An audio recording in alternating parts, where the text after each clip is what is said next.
YouTube channel परीक्षा सहपाठी में आप सभी का हार्दिक स्वागत है। Good evening to all of you. मैं रितु। चलिए हम जो तैयारी करें अपनी सीटेट की हम तैयारी करें, जिसमें हम अपनी जो एनसीईआरटी की साइंस यानी एनसीईआरटी साइंस अपनी तैयार करें क्लास 6 to लेके 8 तक, क्लास छठी से लेके 8वीं तक हम अपनी एनसीईआरटी तैयार करें साइंस की, जिसमें हमने क्लास 6 क्लास 7 दोनों एनसीईआरटी अपने कवर कर लिया। एक एक चैप्टर हमने डिस्कस कर लिया है। अब हम जो आज से हमारा जो क्लास स्टार्ट होगी, ये क्लास 8 के आपकी साइंस की क्लासेस है। चलिए ये क्लास नंबर 8 आपके है, तो कौन सी 8वीं कक्षा की एनसीईआरटी हम अब इसमें करेंगे। चलिए एनसीईआरटी चैप्टर वाइज आपको करवाया जा रहा है। डेली आपका जो है एक चैप्टर आपका होता है, तो डेली एक चैप्टर आपका करवाया जाता है। इससे पहले हमने क्लास 6 और 7 की एनसीईआरटी कंप्लीट कर ली है। अगर आपको वो क्लासेस देखनी है तो प्लेलिस्ट से जाकर आप देख सकते हैं, जहां आपको क्लास 6 के एनसीईआरटी की अलग प्लेलिस्ट मिलेगी और क्लास 7 के एनसीईआरटी की अलग प्लेलिस्ट आपको मिलने वाली है। चलिए अब अपने नेक्स्ट पेज पर यह हमारा जो चैप्टर फर्स्ट है, आज से हम स्टार्टिंग कर रहे हैं क्लास 8 की। तो पहला चैप्टर जो है हमारा फसल उत्पादन एवं प्रबंध, तो चैप्टर का नाम है क्रॉप प्रोडक्शन। फसल उत्पादन यानी इंग्लिश में इसको बोलेंगे crop production, crop production and management यानी प्रबंधन। मैनेजमेंट हो गया, प्रबंध करना, तो ये हमारा चैप्टर है। चलिए इसके पहले टॉपिक की ओर बढ़ते हैं। पहला टॉपिक आता है इसमें कि फसल उत्पादन एवं प्रबंध। तो जो क्रॉप उत्पादन आपका है, तो फसल उत्पादन और प्रबंधन में क्या होता है, तो इसमें सबसे पहले आता है कि ग्रीष्म अवकाश में पहेली एवं बूझो अपने चाचा के घर गए। तो जब आपकी जो ग्रीष्म अवकाश यानी समर वैकेशन की इसमें बात की गई है, जो 15 या 20 मई यानी 15 मई या फिर 20 मई के बाद जो आपकी छुट्टी पड़ती है, 45 दिन की जो आपकी छुट्टी पड़ती है, 45 डेज का जो आपका हॉलीडे रहता है, समर वैकेशन जो आपकी पड़ती है, उन्हीं की इसमें बात की गई है कि समर वैकेशन जब हमारी हॉलीडेज होती है, छुट्टी पड़ती है, तो जो पहेली है या बूझो है वो अपने जो चाचा है उनके चाचा के घर पर वो जाते हैं। उनके चाचा एक किसान है, उनके जो चाचा है जो अंकल है वो एक फार्मर है। एक दिन उन्होंने खेत में कुछ औजार देखे। एक दिन जो पहेली और बूझो है उन्होंने जो खेत होता है जो जहाँ पर फसल उगाते हैं, तो वो खेत में गई और वहाँ पर उन्होंने कुछ औजार देखे। कुछ क्या देखे? औजार, जो टूल्स होते हैं वो उन्होंने देखे, जैसे कि खुरपी होती है, दराती होती है, बेलचा, हल इत्यादि वे उन्होंने देखे। तो खुरपी जो होती है जिससे नलाया जाता है, ईख, जो बच्चे ईख जिनके घरों में ईख होता है, जो ईख की फसल करते हैं वहाँ पर आपको जो खुरपी से नलाया जाता है, दराती होती है जो काटा जाता है, जो बेलचे होते हैं या हल इत्यादि उन्होंने वहाँ पर देखे। अब आता है नेक्स्ट क्वेश्चन इसमें कि मैं जानना चाहता हूँ। क्वेश्चन बनता है जो पहेली और बूझो है कि वो जानना चाहते हैं कि हम इन औजारों का उपयोग कहाँ और कैसे करते हैं। तो जैसे ही आप अपने घरों में जो आप पहली बार जो टूल्स देखते हो, जो आप पहली बार जो औजार देखते हो, तो आप के मन में अचानक से एक क्वेश्चन बनता है कि जो ये औजार होते हैं, जो ये टूल्स होते हैं, हम इनका यूज़ क्यों करते हैं। जैसे आपके घरों में पैचकस रहता है, जब आपने पहली बार पैचकस देखा होगा तब आपके मन में क्वेश्चन उठा होगा कि जो पैचकस होता है, प्लास होता है, इनका जो वर्क होता है वो क्या होता है, तो इनका यूज़ हम क्या करते हैं। उसी तरह से जब पहेली और बूझो अपने चाचा के घर पर गई तो उन्होंने जब औजार देखे, जो ये टूल्स देखे, खुरपी, दराती, बेलचा, हल, तो उनके मन में भी क्वेश्चन आया कि इन औजारों का यूज कैसे करते हैं और क्यों किया जाता है। तो जो क्वेश्चन आता है नेक्स्ट, इसमें जो आंसर बना कि सभी सजीवों को भोजन की आवश्यकता होती है। जितने भी लिविंग ऑर्गेनिजम्स होते हैं जो सांस लेते हैं, श्वसन करते हैं, जितने भी सजीव ऑर्गेनिजम्स होते हैं, लिविंग होते हैं, उनको फूड की आवश्यकता होती है, भोजन की आवश्यकता होती है। पौधे अपना भोजन स्वयं बना सकते हैं। जो पौधे होते हैं, जैसे कि आपने देखा था जो चैप्टर हमने फोटोसिंथेसिस में पढ़ा था, प्लांट्स वाले चैप्टर में, कि जो प्लांट्स है वो अपना भोजन खुद से तैयार करते हैं with the help of photosynthesis. तो फोटोसिंथेसिस के हेल्प से वो अपना भोजन जो होता है वो खुद बना लेते हैं। अब आता है नेक्स्ट कि हरे पौधे जो होते हैं, जो ग्रीन प्लांट होते हैं, हरे पौधे होते हैं, वो अपना भोजन किस प्रकार संश्लेषित करते हैं। तो किस प्रकार वो सिंथेसिस करते हैं। मनुष्य सहित सभी जंतु भोजन बनाने में असमर्थ है। मनुष्य को इंक्लूड करते हुए जितने भी जो एनिमल्स होते हैं वो अपना जो फूड है वो नहीं बना पाते, उनके लिए इम्पॉसिबल है। लेकिन केवल क्या होता है, जो ग्रीन प्लांट्स होते हैं, जो हरे पेड़ पौधे होते हैं, वो अपना भोजन खुद बनाते हैं। तो जंतुओं के भोजन का जो स्रोत है वो क्या होता है, जो जंतु होते हैं, जो एनिमल्स हैं, उनके फूड का जो सोर्सेज होता है, जो भोजन है, उन्हें भोजन कौन से सोर्स से, कौन से स्रोत से मिलता है, परंतु हम भोजन ग्रहण नहीं। फिर आता है क्वेश्चन कि जो भोजन है, एक तो क्वेश्चन बनता है कि सोर्स क्या होता है, दूसरा क्वेश्चन बनता है कि जो हम फूड है या भोजन है वो ग्रहण ही क्यों करते हैं। तो आप जो भोजन ग्रहण करते हो वो एनर्जी के लिए करते हो, जिससे आपको ऊर्जा मिले, एनर्जी आपको मिले, एनर्जी मिलेगी, आप चुस्त फुस्त होगे, फुर्तीले आप होगे, तभी आप जो वर्क है वो कर पाओगे। तो ऊर्जा के लिए क्या करते हैं, हम भोजन अपना करते हैं। अब आता है इसका जो आंसर बनता है, सबसे पहले आप सभी जानते होंगे जितने भी लिविंग ऑर्गेनिजम्स होते हैं, सजीव होते हैं, वो भोजन से प्राप्त ऊर्जा का उपयोग विभिन्न जैविक प्रक्रमों जैसे पाचन हो गया, श्वसन एवं उत्सर्जन के संपादन में करते हैं। जैसे कि आपको पता ही है, जब हमने जो चैप्टर पढ़ा था, तो इस चैप्टर में जब हमने उत्सर्जन वाला चैप्टर अपना पढ़ा था, उसमें हमने देखा था कि जो सजीव होते हैं वो भोजन से क्या करते हैं, प्राप्त, जो भोजन से हमें ऊर्जा मिलती है, एनर्जी मिलती है, उसका उपयोग जो हमारे बॉडी पार्ट्स होते हैं वो अलग अलग अपना काम करते हैं। तो बॉडी पार्ट्स को एनर्जी चाहिए, ऊर्जा चाहिए, जैसे हमारा डाइजेशन होता है उसी तरह हमारा श्वसन क्रिया होती है, उत्सर्जन के संपादन में भी आपका काम करता है। हम अपना भोजन पौधों अथवा जंतु या दोनों से ही प्राप्त करते हैं। तो हम जो अपना भोजन है वो पौधों से भी प्राप्त करते हैं और एनिमल से भी प्राप्त करते हैं, यानी प्लांट्स और एनिमल, जैसे पौधे हमारा हो गए तो पौधे से भी हमें अपना खाना मिलता है, और जो जंतु होते हैं, जो एनिमल्स होते हैं, उनसे भी हमें अपना खाना मिलता है। तो दोनों से ही हम अपना खाना बनाते हैं, खाना हमें प्राप्त होता है, क्योंकि हम सभी को भोजन की आवश्यकता है। जितने भी सजीव होते हैं उन सभी को क्या होता है, जिंदा रहने के लिए, जीवित रहने के लिए जो फूड है उसकी आवश्यकता होगी, उसकी नीड पड़ती है। नेक्स्ट आता है, अगला क्वेश्चन बनता है, हम अपने देश के इतने अधिक लोगों को भोजन किस प्रकार उपलब्ध करा सकते हैं। क्वेश्चन बना कि हमने पढ़ लिया कि जो भोजन है वो सभी की नीड होती है, सभी को भोजन की आवश्यकता होती है, लेकिन जो हमारी जनसंख्या है, जो पॉपुलेशन है, तो उसे पूरी पॉपुलेशन को, तो इतना बड़ा जो पार्ट है लोगों को, तो भोजन किस प्रकार हम अवेलेबल करा सकते हैं, उपलब्ध जो भोजन है वो किस तरीके से हम दे सकते हैं सभी को भोजन।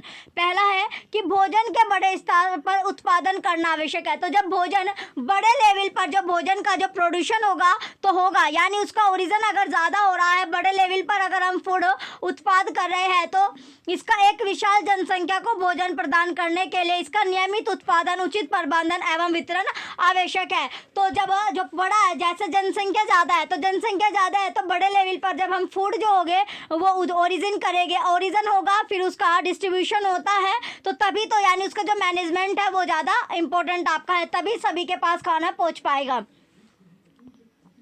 अब आता है नेक्स्ट, कृषि पद्धतियाँ। तो जो कृषि की पद्धतियाँ होती है, एग्रीकल्चरल प्रैक्टिसेस, कृषि पद्धतियाँ होती है एग्रीकल्चरल प्रैक्टिसेस, एग्रीकल्चरल प्रैक्टिसेस, ये होता है आपका एग्रीकल्चरल प्रैक्टिसेस। तो सबसे पहले इसमें आता है लगभग 10,000 ईस्वी पूर्व तक मनुष्य घुमंतु थे। तो लगभग क्या, यानी अप्रोक्स आप मान सकते हो 10,000 ईस्वी पूर्व तक जो मनुष्य था, जो ह्यूमन था, वो कैसे था, घुमंतु था। घुमंतु यानी घूमता रहता था, घुमंतु वो था। वे एक स्थान से दूसरे स्थान तक भोजन एवं आवास की खोज में समूह में विचरण करते रहते थे। जैसे जो आपके आदिवासी होते हैं, तो उसी तरह जो था मनुष्य था वो घुमंतु तक घूमता रहता था, यानी अपना जो खाने के लिए या फिर रहने के लिए जगह जगह पर वो खोज करता रहता था, समूह में वो रहता था, ग्रुप में वो रहता था। अब आता है नेक्स्ट पॉइंट, इसके बाद वे कच्चे फल, जो कच्चे फल होते हैं और सब्जियां खाते थे, तो कच्चे फल वो खाते थे और सब्जियां वहाँ पर खाते थे। उन्होंने भोजन के लिए जंतुओं का शिकार करना प्रारंभ किया। उन्होंने जब भोजन की उनको ज़्यादा, यानी जो फल और सब्जियों के साथ साथ भी क्या करते थे, जो भोजन उन्हें ज़्यादा चाहिए था, तो जंतु जो एनिमल्स हैं उनका भी वो शिकार करने लगे। तो एनिमल्स का शिकार करके उनको भी खाना शुरू कर दिया। कालांतर में खेती कर चावल, गेहूँ एवं अन्य खाद्य फसलों को उत्पादित कर सके। जो कालांतर है तो उसमें वो खेती करने लगे। कालांतर में क्या करा उन्होंने, खेती वे करने लगे। तो खेती करते करते उन्होंने जो खेती में क्या करा, चावल होते हैं, गेहूँ होते हैं या अन्य जो खाद्य फसल होते हैं उनको ओरिजिन करना शुरू किया, उनका ओरिजिन करना यानी प्रोड्यूस करना शुरू किया। इस प्रकार कृषि का प्रारंभ हुआ। तो इसी प्रकार जो एग्रीकल्चर है उसकी स्टार्टिंग हुई, खेती की स्टार्टिंग इसमें होती है, कृषि की स्टार्टिंग हुई। जब एक ही किस्म के पौधे किसी स्थान पर बड़े पैमाने पर उगाए जाते हैं तो इसे फसल कहते हैं। जब जो एक ही किस्म के यानी एक जैसे जो पौधे होते हैं, जो प्लांट्स होते हैं, वो किसी भी स्थान पर बड़े पैमाने पर, जैसे ईख आपका होता है तो ईख कई कई बीघे में आपका जो ईख होता है वो लगाया जाता है। तो ईख क्या होता है, कई कई बीघे में आपका लगाया जाता है। जो गन्ने की खेती होती है, ईख आप बोते हो तो ईख की जो फसल होती है वो कई कई बीघे में आपकी होती है, तो वो क्या होता है, इसे एक फसल कहते हैं, क्रॉप आपकी हो जाती है। उदाहरण है यानी एग्जाम्पल के तौर पर जो गेहूँ होता है आपका, जो गेहूँ होता है उसकी फसल का अर्थ है कि खेत में उगाए जाने वाले सभी पौधे गेहूँ के हैं। तो जो खेत है यानी उसमें सारे के सारे में जो खेत आपका, उसमें सारे पौधे कैसे हो गए, आपके गेहूँ के ही हो गए। अब आता है अगला पॉइंट, फसलें विभिन्न प्रकार की होते हैं। तो फसलें विभिन्न प्रकार की आपकी होते हैं, जैसे मूली की आपकी होती है, गेहूं की होती है, धान की आपकी होती है। इसी तरह आपकी जो फसलें होती हैं वो अलग अलग तरह की आपकी होती है, जैसे कि अन्न के लिए होगी, जैसे गेहूं धान हो गया आपका। सब्जियां होती है जिसमें सरसों होती है आपकी, पालक होता है, मूली होती है, गाजर आपकी लगती है। तो इसी तरह और फल आपके जो फ्रूट्स होते हैं, जिस मौसम में यह पौधे उगाए जाते हैं उसके आधार पर हम फसलों का वर्गीकरण कर सकते हैं। तो हम जो फसलों को कैटेगराइज कर सकते हैं वो मौसम के मानी मानसून के अकॉर्डिंग कर सकते हैं, सीजन वाइज इनको कैटेगराइज कर सकते हैं, कौन से सीजन में कौन से फसल उगाई जाती है। अब आता है अगला पॉइंट आपका, भारत जो है एक विशाल देश है। जैसे कि सभी को आपको पता है कि भारत क्या है, एक विशाल देश आपका है। तो यहाँ ताप, आर्द्रता और वर्षा जैसी जलवायु परिस्थितियाँ एक क्षेत्र से दूसरे क्षेत्र में डिफरेंट होते हैं, भिन्न होती है। अतः देश के विभिन्न भागों में विविध प्रकार की फसलें उगाई जाती है। इस विविधता के बावजूद मोटे तौर पर फसलों को दो वर्गों में बांटा जा सकता है, वे इस प्रकार है। तो इस विविधता के बावजूद क्या है, तो जो फसल होती है वो मोटे मोटे तौर पर दो वर्गों में, दो कैटेगराइज में इसको बांट सकते हैं। वे इस प्रकार आपका ऐसा, एक तो खरीफ होती है आपके, खरीफ फसल होते हैं, दूसरी रबी क्रॉप्स आपकी होते हैं, दो फसल आपकी होती है। तो हम बात करेंगे सबसे पहले खरीफ फसल की। तो खरीफ फसल होती क्या है, तो जो खरीफ फसल है उसके बारे में हम डिस्कस करेंगे कि खरीफ फसल होती क्या है।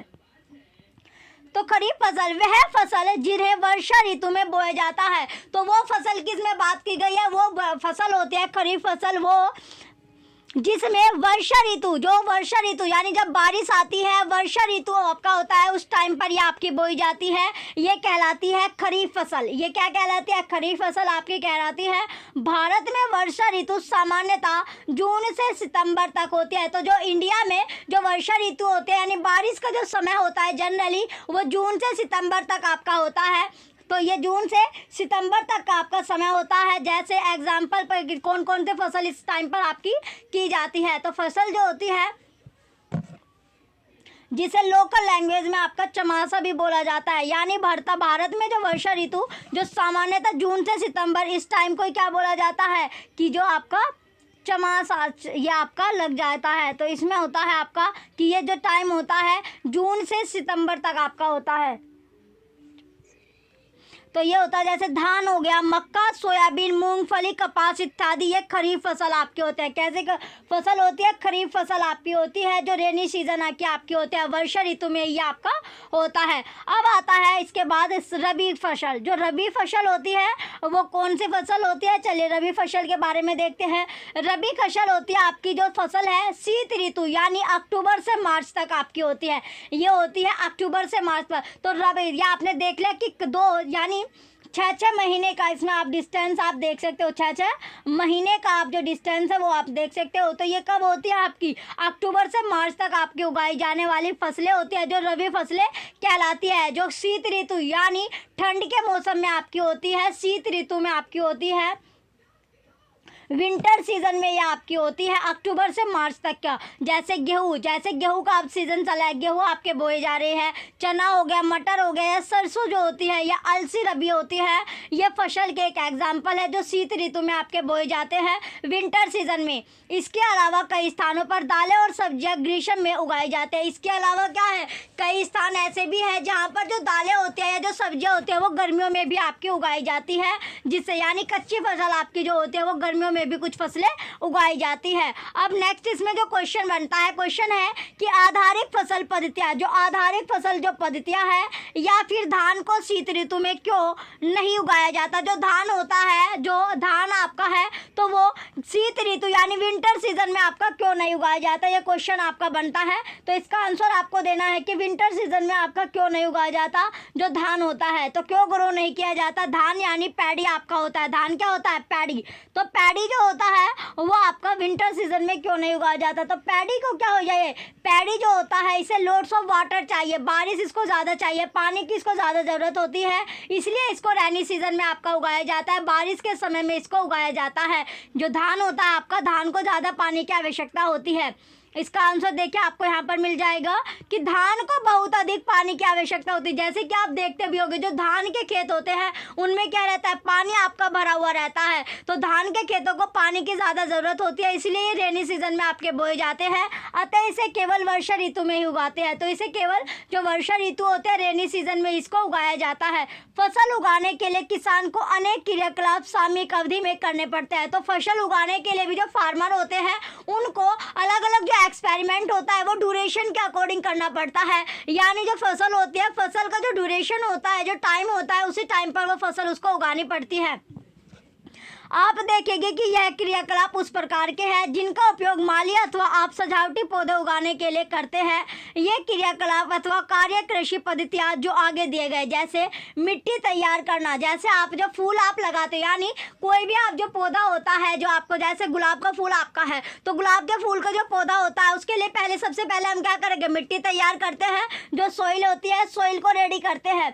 तो यहाँ पर भी प्रिपरेशन करेंगे हम, सॉइल की मिट्टी तैयार करेंगे, इसके बाद हम बुआई करते हैं। क्या करते हैं, उसमें सोविंग करते हैं, बुआई इसकी करते हैं, देन उसकी खाद एवं उर्वरक देना। तो उसमें क्या देंगे हम, जो मैन्योर होते हैं और जो फर्टिलाइजर ऐड करते हैं, देन उसकी सिंचाई करते हैं, इरिगेशन उसको करते हैं, इरिगेशन करते हैं, उसकी सिंचाई करते हैं। उसके बाद खरपतवार से उसकी सुरक्षा करते हैं, तो प्रोटेक्ट फ्रॉम वेट्स। फिर इसकी कटाई करते हैं, हार्वेस्टिंग करते हैं, देन इसका भंडारण यानी स्टोरेज इसको कर लेते हैं। तो ये आपका हो गया। जैसे अब आता है अगला पॉइंट। तो अब हमने जो पॉइंट देखे इनके एक एक बारे में इसकी बात करते हैं। सबसे पहले है कि जो मिट्टी तैयार करना, यानी जो प्रिपरेशन ऑफ सॉइल, किसका, यानी सॉइल को तैयार करना। जब आप फूल पौधा कोई लगाते हो तो पौधा लगाने के लिए सबसे पहले जो आप मिट्टी तैयार करते हैं, तो प्रिपरेशन ऑफ सॉइल देखेंगे कि जो मिट्टी होती है वो कैसे तैयार आपकी की जाती है। तो पहला पॉइंट है कि फसल उगाने से पहले, फसल जो क्रॉप्स होती है, फसल होती है, उसे उगाने से पहले मिट्टी तैयार करना प्रथम चरण होता है, पहली स्टेज आपकी होती है।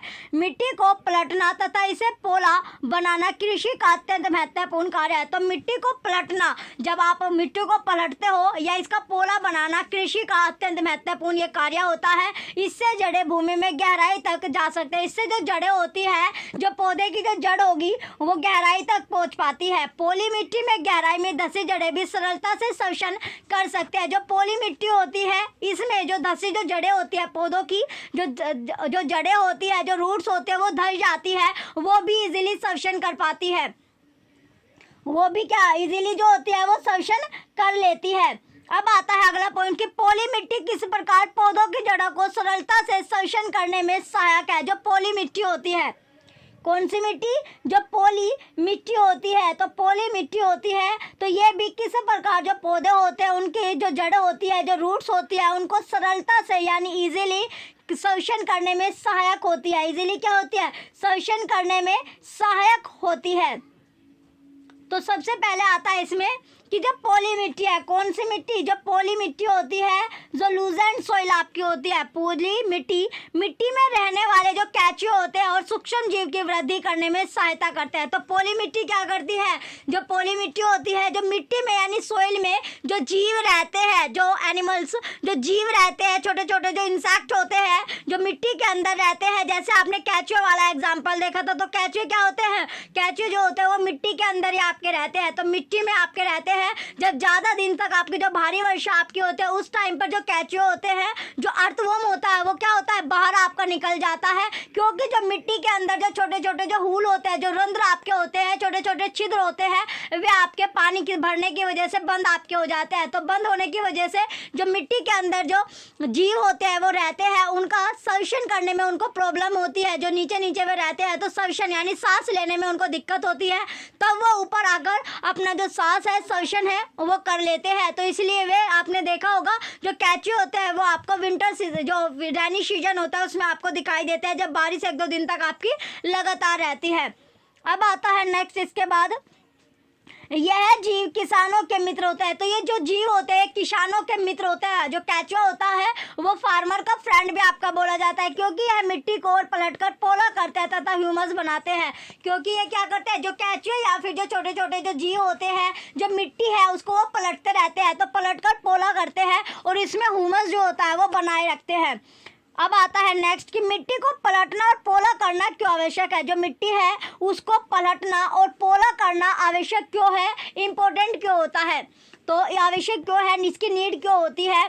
पहला पॉइंट है मिट्टी में खनिज होते हैं। मिट्टी में क्या होता है, मिनरल्स आपके होते हैं, खनिज आपके होते हैं, जल होता है, वायु तथा कुछ सजीव भी आपके होते हैं। इसके अतिरिक्त मृत पौधे एवं जंतु भी मिट्टी में पाए जाने वाले जीवों द्वारा अपघटित होते हैं। इससे प्रक्रम में मृत जीवों में पाए जाने वाले पोषक मिट्टी में निर्युक्त होते हैं। यह पोषक पौधों द्वारा अवशोषित किए जाते हैं। तो ये जो पोषक होते हैं, जो न्यूट्रिएंट होते हैं, जो प्लांट्स होते हैं, उनके द्वारा एब्जॉर्ब कर लिए जाते हैं, अवशोषित कर लिए जाते हैं। अब आता है अगला, क्योंकि ऊपरी परत के कुछ सेंटीमीटर की मिट्टी ही पौधे की वृद्धि में सहायक है। जैसे आपने देखा था जो ऊपरी वाली जो लेयर थी, यानी पहली लेयर जो होती है उसी में जो आप फसल उगाते हैं उसकी जो जड़ होती है वो पहली लेयर में यानी मिट्टी की पहली लेयर में ही मिलती है, क्योंकि वहाँ पर जो ह्यूमस होता है वो आपका प्रेजेंस होता है। और ह्यूमस क्या करता है, प्लांट्स को ग्रो करने में इम्पोर्टेंट रोल प्ले करता है। इसे उलटने पलटने और पोला करने से पोषक पदार्थ ऊपर आ जाते हैं। तो इसे जब हम उलटते पलटते हैं, जब हम इसकी जो सिंचाई है, जब इसे जो बुहाई कराते हैं, इसमें जब हम बुहाई कराते हैं तो बुहाई कराते टाइम क्या होता है, जो मिट्टी होती है वो आपकी पलट जाती है, उलट पुलट हो जाती है। और पोला जब ये हो जाती है तो इसमें जो न्यूट्रिएंट होते हैं वो ऊपर की ओर बढ़ आ जाते हैं। तो और पौधे इन पोषक पदार्थों का उपयोग कर लेते हैं। जो पौधे होते हैं, जो प्लांट्स होते हैं, इन न्यूट्रिएंट का यूज कर लेते हैं। अतः मिट्टी को उलटना पलटना एवं पोला करना फसल उगाने के लिए अत्यंत महत्वपूर्ण होता है। तो मिट्टी का जो उलटना पलटना या फिर जो पोला करते हैं, तो ये जो फसल हम बोते हैं, फसल उगाते हैं, उसके लिए इम्पोर्टेंट रोल होता है, उसके लिए महत्वपूर्ण होती है। अब इसके बाद आता है मिट्टी के बाद जुताई। तो इसके नेक्स्ट आता है कि जो जुताई हम करते हैं, जुताई तो जुताई होती क्या है। अब हम जुताई की ओर बढ़ेंगे कि जुताई है क्या। तो जो जुताई होती है, तो जुताई किसे बोला जाता है, जुताई आती हो आपकी। चलिए प्लो क्या होता है इसमें,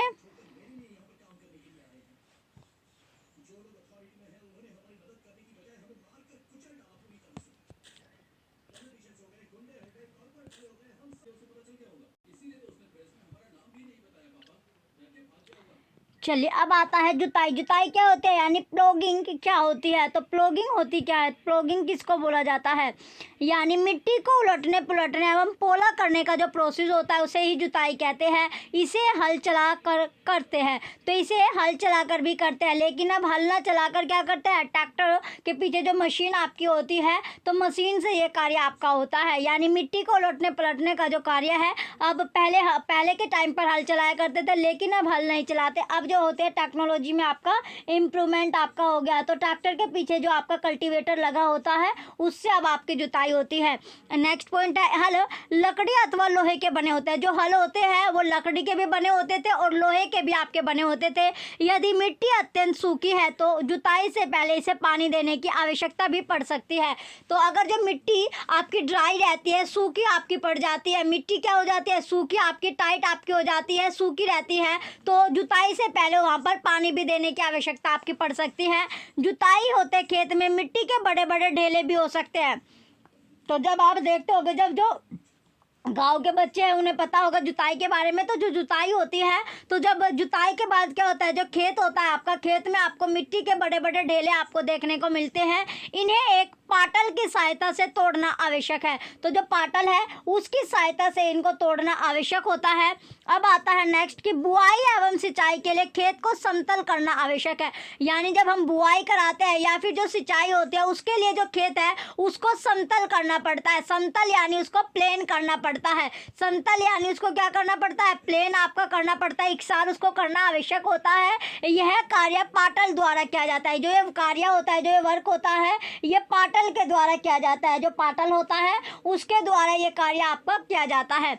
अब आता है नेक्स्ट, कभी कभी ऐसा भी होता है कि जुताई से पहले खाद दी जाती है। तो कभी कभी इस तरह भी होता है कि जुताई से पहले ही खाद इसमें मार दिया जाता है। इससे जुताई के समय खाद मिट्टी में भली भांति मिल जाता है। तो इस टाइम पर क्या होता है, जब हम प्लॉगिंग कराते हैं, जुताई करते हैं, तो जुताई के समय पर जो खाद हमने डाला है, जो खाद डाला है वो मिट्टी में भली भांति मिल जाता है। और बुआई से पहले खेत में पानी दिया जाता है और बुआई से पहले फिर खेत में क्या होता है, पानी आपका दिया जाता है। अब आता है कृषि के जो औजार होते हैं, जो कृषि है, एग्रीकल्चर के जो टूल्स आपके होते हैं, तो इम्प्लीमेंट, तो एग्रीकल्चर ये होता है आपका एग्रीकल्चरल इम्प्लीमेंट्स। तो इम्प्लीमेंट्स क्या होता है, इम्प्लीमेंट्स। तो एग्रीकल्चरल इम्प्लीमेंट अच्छी उपज के लिए यानी अच्छी फसल के लिए बुआई से पहले मिट्टी को भुरभुरा करना आवश्यक है। तो अच्छी उपज, अगर हमें अच्छी फसल, अपनी जो फसल है वो हमें अच्छी चाहिए, तो अच्छी उपज अगर हमें चाहिए तो उसके लिए हमें बुआई से पहले क्या करना पड़ता है, जो मिट्टी है उसको भुरभुरा करना आवश्यक होता है। भुरभुरा करना उसके लिए ज़रूरी होता है। यह कार्य अनेक औजारों से किया जाता है। जो यह कार्य होता है, ये अनेक जो इम्प्लीमेंट आपके होता है डिफरेंट, उनसे हम कर सकते हैं। हल, कुदाली एवं कल्टीवेटर इस कार्य में उपयोग किए जाने वाले प्रमुख औजार है। यानी जो कहीं पर अभी जो आपका है, हल आपका अगर अवेलेबल है तो हल से होती है, नहीं तो आपकी जो कुदाली होती है, कुदाली से किया जाता है। कुदाली भी नहीं तो कल्टीवेटर आपका होता है, जो ट्रैक्टर के पीछे आपका लगा होता है। तो कल्टीवेटर से इसका हम यूज़ करते हैं, जिससे जो मिट्टी होते हैं वो भुरभुरा आपकी हो जाती है। मिट्टी कैसी हो जाती है, भुरभुरा आपकी हो जाती है। तो अब चलते हैं, इसके बाद नेक्स्ट आता है तो हल। सबसे पहले जो हल आपका आता है, अब आता है हल। तो हल होता क्या है, जो हल है, हल आपका होता कहते हैं कैसा है, पहले सबसे पहले हल को हम देख लेते हैं कि हल किस तरह का आपका होता है। चलिए इसकी पिक्चर देख लेते हैं। तो हल है क्या, देखिए ये जो पिक्चर आपको दिखाई दे रही है, ये पिक्चर क्या है, जहाँ पर आपको जो दो बैल, यानी बैल जो हल होता है वो बैल के माध्यम से जो है आपका खेत जो होता है वो जोता जाता है। ये होता है आपका हल सैफ्ट। ये क्या है आपका, हल सैफ्ट आपका होता है, इसको बोला जाता है हल सैफ्ट। ये होता है हल सैफ्ट। और ये आपका होता है जोत। ये क्या है, ये होता है जोत, ये आपका जोत होता है। और जो ये पॉइंट आपको दिख रहा है ये होता है फाल। ये क्या होता है, इसे बोला जाता है फाल। तो ये होता है आपका हल। तो हल जो होता है वो बैलों पर आपका, यानी बैलों के माध्यम से खेत की जुताई आपकी की जाती है। ये इस तरह का, अगर आपको हल देखा तो ये इस तरह का आपका हल होता है, जो दो बैलों के माध्यम, दो बैल इसमें आपके जुते रहते हैं और पीछे से जो एक व्यक्ति है वो डंडा सा इसका मारता रहता है, तब जाके जो ये आपका जो माध्यम से ये नीचे आपको दिख रहा है फाल के माध्यम से जो आपका खेत है वो जुतता रहता है। अब चलते हैं, नेक्स्ट आता है इसके बाद अगला पॉइंट है। चलिए हल हो गया। तो हल इसमें हमें पढ़ना है। अब इसकी देखते हैं हल होता कैसा क्या है, कि प्राचीन काल से ही हल का उपयोग जुताई, खाद, उर्वरक मिलाने, खरपतवार निकालने और मिट्टी खुरचने के लिए किया जाता है। तो हल आपने देख लिया। तो हल का जो यूज़ हम कर रहे हैं ये प्राचीन टाइम से, यानी एंशिएंट टाइम से हम आपका है, पुराने टाइम से हम जो हल का यूज़ कर रहे हैं, किसके लिए, जुताई के लिए, या फिर जो खाद होता है उर्वरक को मिलाने के लिए, या खरपतवार निकालने या मिट्टी खुरचने के लिए हम इसका यूज़ करते हैं।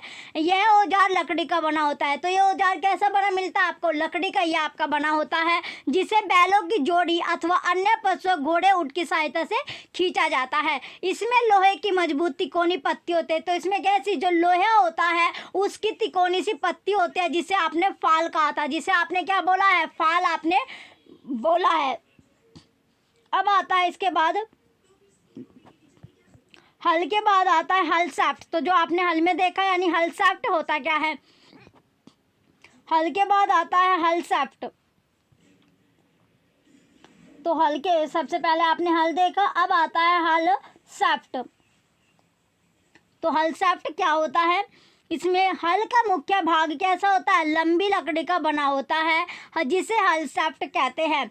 इसके एक सिरे पर हैंडल होता है तथा दूसरे सिरा जोत के डंडे से जुड़ा होता है जिसे बैलों की गर्दन के ऊपर रखा जाता है। एक जोड़ी बैल एवं एक आदमी इसे सरलता से चला सकता है। आजकल लोहे के हल तेजी से देसी लकड़ी के हल की जगह ले रहे हैं। तो आजकल क्या है, जो लोहे के हल आ रहे हैं उनको देसी लकड़ी के हल की जगह जल्दी से वहाँ पर यूज़ आपके किए जा रहे हैं, जैसे आपने देखा भी होगा। इसके बाद आता है कुदाली। अब आता है कि कुदाली, तो कुदाली होता क्या है, अब पढ़ेंगे हम कुदाली के बारे में। तो कुदाली क्या है, चलिए जो कुदाली होती है कुदाली के बारे में इसमें पढ़ेंगे कि कुदाली है क्या। चलिए कुदाली होती क्या है, तो कुदाली यह एक सरल औजार है। ये एक सिंपल सा औजार होता है, सरल सा औजार आपका होता है जिसका उपयोग खरपतवार निकालने एवं मिट्टी को पोला करने के लिए किया जाता है। इसमें लकड़ी अथवा लोहे की छड़ होती है जिसके एक सिरे पर लोहे की चौड़ी और मुड़ी प्लेट लगी होती है जो ब्लेड की तरह कार्य करती है। इसका दूसरा सिरा पशुओं द्वारा खींचा जाता था। तो दूसरा जो सिरा होता है वो किसके द्वारा खींचा जाता है, पशुओं यानी एनिमल्स के द्वारा इसका खींचा जाता है। तो जो कुदाली होती है, कुदाली हल आपने पिक्चर देख ली। अब हल के बाद हम कुदाली की पिक्चर देखेंगे कि कुदाली है क्या आपकी। देखिए ये होती है आपकी, यानी ए हो, ये आपकी कुदाली होती है। कुदाली जो होती है ये आपका ग्रिप। ग्रिप क्या होता है, ग्रिप यानी पकड़। ग्रिप होता है आपका पकड़। क्या होता है, पकड़। ये आपका हो गया हैंडल, इसे बोलते हैं हैंडल। हैंडल को हिंदी में भी हैंडल आपका बोलते हैं। ये होती है बैंड प्लेट यानी मुड़ी हुई प्लेट। कैसी, मुड़ी प्लेट। और ये होती है आपकी छड़, ये जो आपको दिख रहे हैं रोड, यानी ये इसको बोला जाता है छड़। और जो ये आपको यहाँ पर दिख रहा है ये होती है आपकी जोत। तो ये आपकी एक तरह से कुदाली होती है। तो इसमें क्या होता है, ब्लेड की तरह ये आपका कार्य करते हैं, जैसे आपको दिख रहा है। तो ब्लेड की तरह ये वर्क करती है। और इसका दूसरा जो सिरा है वो पशुओं के द्वारा खींचा जाता है। जो पशु होते हैं वो इसको खींचते हैं। अब चलते हैं, नेक्स्ट आता है कल्टीवेटर। इसके बाद हम पढ़ेंगे कल्टीवेटर के बारे में।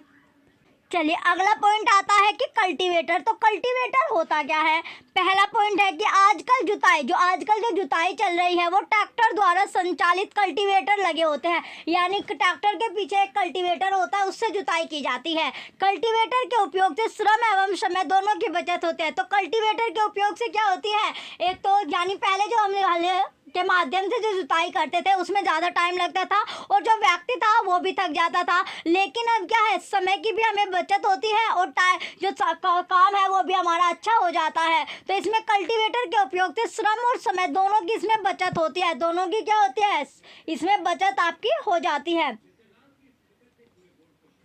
तो इसमें लेबर, यानी इसमें जो लेबर होता है वो भी नहीं लगता और जो समय होता है वो भी इसमें बच जाता है। इसके चलिए देखते हैं कि किस तरह ट्रैक्टर के पीछे जो कल्टीवेटर हो वो कैसा आपका लगता है।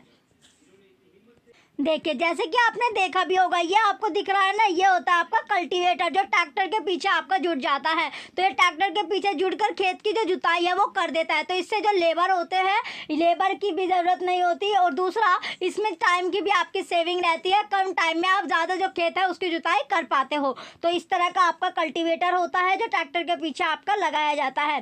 अब आता है नेक्स्ट, इसके बाद कल्टीवेटर के बाद आएगी बुआई। तो बुआई क्या होती है, अगले पॉइंट पर चलते हैं। अब आता है बुआई। तो बुआई होती क्या है, अब हम पढ़ेंगे बुआई के बारे में। यानी जो बुआई होती है, सोविंग होती है, वो होती क्या है। तो सोविंग के बारे में अब हम डिस्कस करेंगे कि सोविंग है क्या।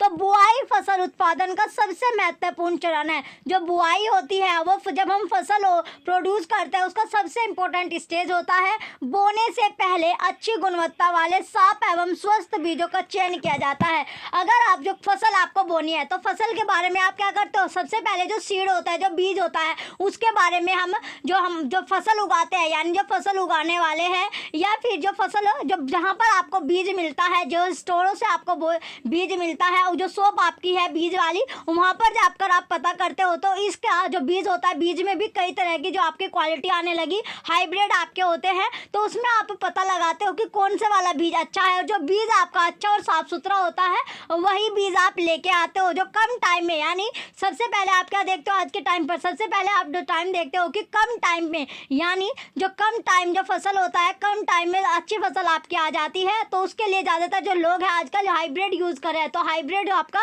यूज़, जो हाइब्रिड का यूज़ है वो ज़्यादा आपका होने लगा है। अब नेक्स्ट पॉइंट आता है कि किसान अधिक उपज देने वाले बीजों को प्राथमिकता देते हैं। उन बीजों को, उन सीडों को वो ज़्यादा प्राइमरी देते हैं, यानी प्राथमिकता देते हैं। प्राइमरी जो होता है क्यों देते हैं कि जो अच्छी फसल देते हैं, यानी उनसे जो उपज होती है वो अच्छी हो, उन्हीं बीजों को वो ज़्यादा प्राथमिकता देते हैं।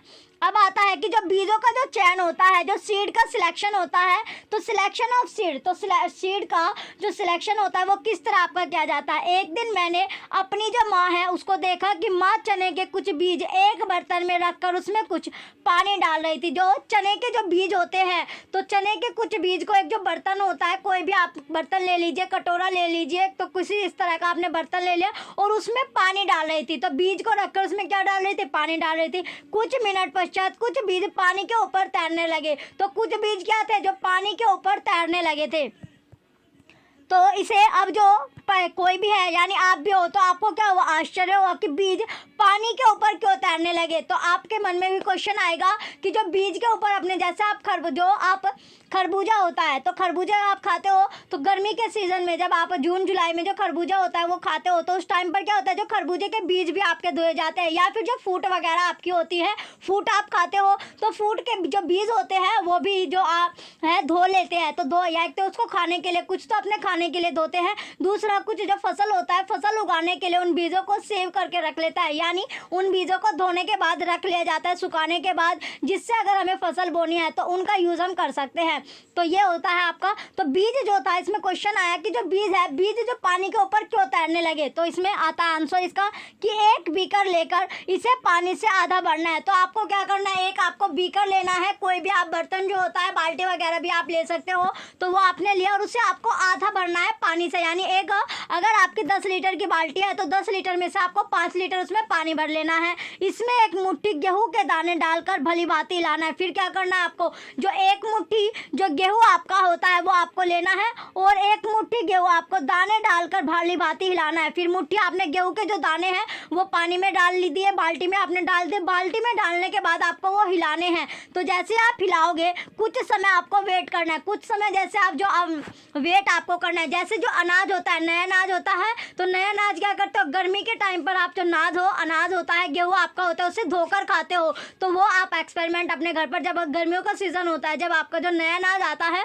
तब आप देख सकते हो, जब आप अनाज धोते हो तो उसमें क्या होता है, अनाज धोने के टाइम पर जब जो अनाज आप जो बर्तन में रखते हो, जिसमें भी टफ वगैरह में आप जो बर्तन में अपना अनाज धोते हो, तो उस टाइम पर आप ये एक्सपेरिमेंट देख सकते हैं। जो अनाज आपका होता है, कुछ जो अनाज की जो बूंदे, जो अनाज होता है वो ऊपर की ओर आपका तैरने लगता है। क्या करता है, कुछ अनाज जो होता है, कुछ आपका नीचे बैठ जाएगा, कुछ अनाज आपका ऊपर की जो सतह होती है, जो लेयर, यानी पानी के ऊपर वो तैरता है, तो पानी के ऊपर आपको दिखाई देगा। तो अब आता है नेक्स्ट क्वेश्चन इसमें कि क्या कुछ बीज जल के ऊपर तैरने लगते हैं। तो इसमें क्वेश्चन बना कि कुछ जो बीज है, जो सीड है, वो जल के ऊपर क्यों तैरने लगे। तो जल के ऊपर वो तैरते हुए आपको दिखाई देंगे। जो बीज पानी में बैठ जाते हैं वे हल्के हैं या भारी है। जो इसमें क्वेश्चन बनता है कि जो बीज है जो नीचे बैठ जाते हैं, जैसे जो नमक होता है वो आपका नीचे बैठ जाता है, चीनी जो होती है पानी में आपके नीचे बैठ जाती है, तो इसी तरह इसमें पूछा गया है कि जो बीज होते हैं, जो सीड होते हैं, वो नीचे बैठ गए, यानी जो पानी में बैठ जाते हैं वो हल्के होते हैं, भारी होते हैं। तो इसमें पूछा गया है कि वे बीज हल्के बोले जाएंगे या फिर भारी बोले जाते हैं। क्षतिग्रस्त बीज खोखले हो जाते हैं। जो क्षतिग्रस्त जो बीज होते हैं वो कैसे हो जाते हैं, खोखले आपके हो जाते हैं और इस कारण हल्के होते हैं। तो इसी कारण क्या हो जाते हैं, ये आपके हल्के होता है, अतः यह जल पर तैरने लगते हैं। तो जो खोखला बीज आपका हो जाएगा, यानी जो खोखला हो जाता है, जो खराब आपका हो जाता है, जैसे जो क्षतिग्रस्त, यानी जो इसमें जैसे आपका जो बीज होता है गेहूं में, आपके सुरसुली आपकी हो जाती है। तो इस तरह के जो इंसेक्ट होते हैं जो आपके होते हैं, तो ये क्या कर लेते हैं, ये जो बीज गेहूं आपका होता है उसको खाना शुरू कर देते हैं और खाते खाते ये बीज को खोखला, यानी उसको हार्मफुल, उसके लिए क्या हो जाता है, यानी उसमें जो आपका जो गेहूँ होता है, गेहूँ का जो दाना होता है उसको नुकसान पहुंचाते हैं, और नुकसान पहुंचाने के कारण जो अनाज होता है, जो गेहूँ आपका होता है वो हल्का हो जाता है, जिस वजह से ये आपका पानी में यानी पानी के ऊपर तैरना शुरू कर देता है। तो पानी के ऊपर जो तैरता है वो आपका क्षतिग्रस्त अनाज होता है। अच्छे और स्वस्थ बीजों को क्षतिग्रस्त बीजों से अलग करने की यह एक अच्छी विधि है। तो ये क्या है, एक अच्छी टेक्नोलॉजी आपकी है, अच्छी टेक्निक होती है, जिससे जो क्षतिग्रस्त जो बीज होते हैं, जो खराब बीज आपके हो जाते हैं, खोखले बीज हो जाते हैं, तो अनाज जब हम धोते हैं तो उस टाइम पर क्या होता है, जो बीज ऊपर तैरते हैं उसको हम निकाल देते हैं और उसको बहा देते हैं, या फिर जो जानवर वगैरह होता है उसको डाल देते हैं। तो इसी तरह क्या है, तो अच्छे बीजों को अलग करने के लिए जैसे हमने जो पृथक्करण, यानी ये आपका जो पृथक करने का एक प्रोसेस है, जिससे हम जो अलग जो आपकी खराब चीज़ है उसको अलग कर सकते हैं। जैसे जो चाय वाला आपका एग्जाम्पल इसमें सुटेबल आपका बैठता है। जैसे चाय पीने के लिए हम पत्ती, जो चाय पत्ती होती है उसको अलग करते हैं, तो उसी तरह अच्छे गेहूँ के लिए क्या करते हैं, हम जो खोखले गेहूँ होते हैं उसको अलग कर लेते हैं। क्या करके, उसे धोने के बाद जब हम धोते हैं अनाज, तो खोखले वाला जो अनाज है वो ऊपर आपका तैरने लगता है, जिसे हम निकाल देते हैं और अच्छे वाले अनाज को रख लेते हैं। तो ये आपकी अच्छी टेक्निक होती है। नेक्स्ट आता है बुआई से पहले बीज बोने के औजारों के बारे में जानना चाहेंगे। जब हम बुआई से पहले जो बोने का, जो बीज बोने के जो औजार होते हैं, जो टूल्स होते हैं, जो इक्विपमेंट होते हैं, उनके बारे में आपको जानना है। तो सबसे पहले आता है परंपरागत औजार। जो परंपरागत जो औजार होते हैं, तो परंपरागत औजार कैसे होते हैं, चलिए परंपरागत औजार के बारे में इसमें देखेंगे कि परंपरागत औजार कैसे होता है, यानी ट्रेडिशनल जो टूल होते हैं। कैसे टूल, जो ट्रेडिशनल होते हैं, तो ट्रेडिशनल जो टूल होते हैं वो कैसे टूल आपके होते हैं, जो परंपरागत आपके चलते आ रहे हैं। तो पहला पॉइंट है कि परंपरागत रूप से बीजों की बुआई में इस्तेमाल किए जाने वाला औजार कीप के आकार का होता है। कैसा, यानी जो कीप होती है उसके आकार का आपको दिखाई देता है, यानी फनल के शेप का आपका होता है। जैसे फनल आपका होता है, फनल की बात की गई है, जो आपका मिट्टी का तेल जिससे आप छानते हो, इस तरह का जो फनल आपका होता है, इसकी बात इसमें की गई है। तो ये आपका फनल होता है। या पेट्रोल या डीजल, जब हम जो ट्रैक्टर वगैरह में जो पेट्रोल डालते हैं डीजल, तो वो भी जो होता है डीजल क्या होता है, ये भी फनल के माध्यम से आपका डाला जाता है। तो इस तरह का जो फनल होता है, या बाइक वगैरह में जब हम पेट्रोल डालते हैं तो इस फनल का यूज़ करते हैं। तो इसी फनल की इसमें बात की गई है कि इस तरह का आपका होता है। नेक्स्ट पॉइंट आता है कि बीजों को कीप के अंदर डालने पर यह 2 या 3 नुकीले सिरे वाले पाइपों से गुजरते हैं। तो जो बीज होते हैं, जब उन्हें कीप के अंदर डालने पर ये क्या होता है, 2 या 3 जो नुकीले सिरे होते हैं उनसे पाइप से ये गुजरते हैं। ये सिरे मिट्टी को भेद कर बीज को स्थापित करते हैं। जो ये सिरे होते हैं, तो ये मिट्टी को भेद कर, जैसे जो सुई आपकी होता है, सुई क्या करती है, जब आप कपड़ा सिलते हो तो सुई के माध्यम से जब कपड़ा सिलते हो तो सुई क्या होता है, जो धागा होता है सुई के अंदर, वो क्या करता है, जब हम कपड़ा सिलते हैं तो कपड़े को आर पार कर क्या करता है, सुई जो होता है, सुई के अंदर जो धागा होता है वो कपड़े को दोनों तरफ से सिलता है, यानी दोनों तरफ आपको सिलाई दिखाई देती है। तो इसी तरह जो मिट्टी है, तो मिट्टी को भेदने के बाद, तो मिट्टी में भेदने के बाद, छेद करने के बाद जो बीज है वो स्टैब्लिश्ड आपका किया जाता है, स्थापित आपका किया जाता है।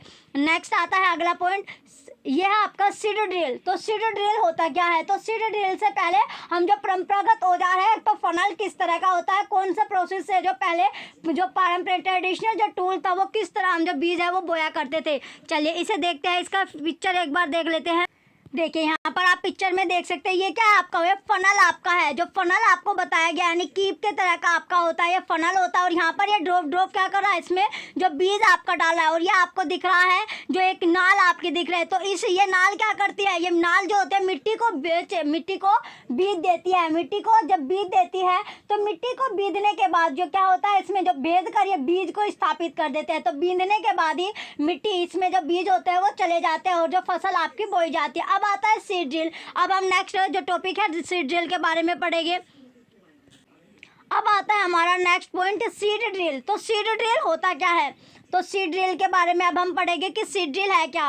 तो आजकल क्या हो रहा है, बुआई के लिए ट्रैक्टर द्वारा संचालित सीड ड्रिल का उपयोग होता है। इसके द्वारा बीजों में समान दूरी एवं गहराई बनी रहती है। तो आजकल क्या होता है, जब बुआई के लिए जो आपको ट्रैक्टर के पीछे जो आपको कल्टीवेटर आपको दिखाया गया था, यानी उसका यूज़ किया जाता है। तो सीड ड्रिल का जो उपयोग होता है, इसके द्वारा बीजों में समान दूरी एवं गहराई बनी रहती है। क्या रहती है, समान, यानी इक्वल डिस्टेंस होता है, और जो गहराई होती है वो भी सेम आपकी रहती है। जाती है। यह सुनिश्चित करता है कि बुआई के बाद बीज मिट्टी द्वारा ढक जाए। तो ये सुनिश्चित क्या करता है, जब हम बुआई करा देते हैं तो बुआई के बाद क्या होता है, जो बीज होता है, जो हमने सीड बोया है, वो मिट्टी के द्वारा ढक दिया जाता है। उस पर जो कवर होता है, यानी कवर कैसे हो जाता है, मिट्टी की उस पर एक लेयर आ जाती है।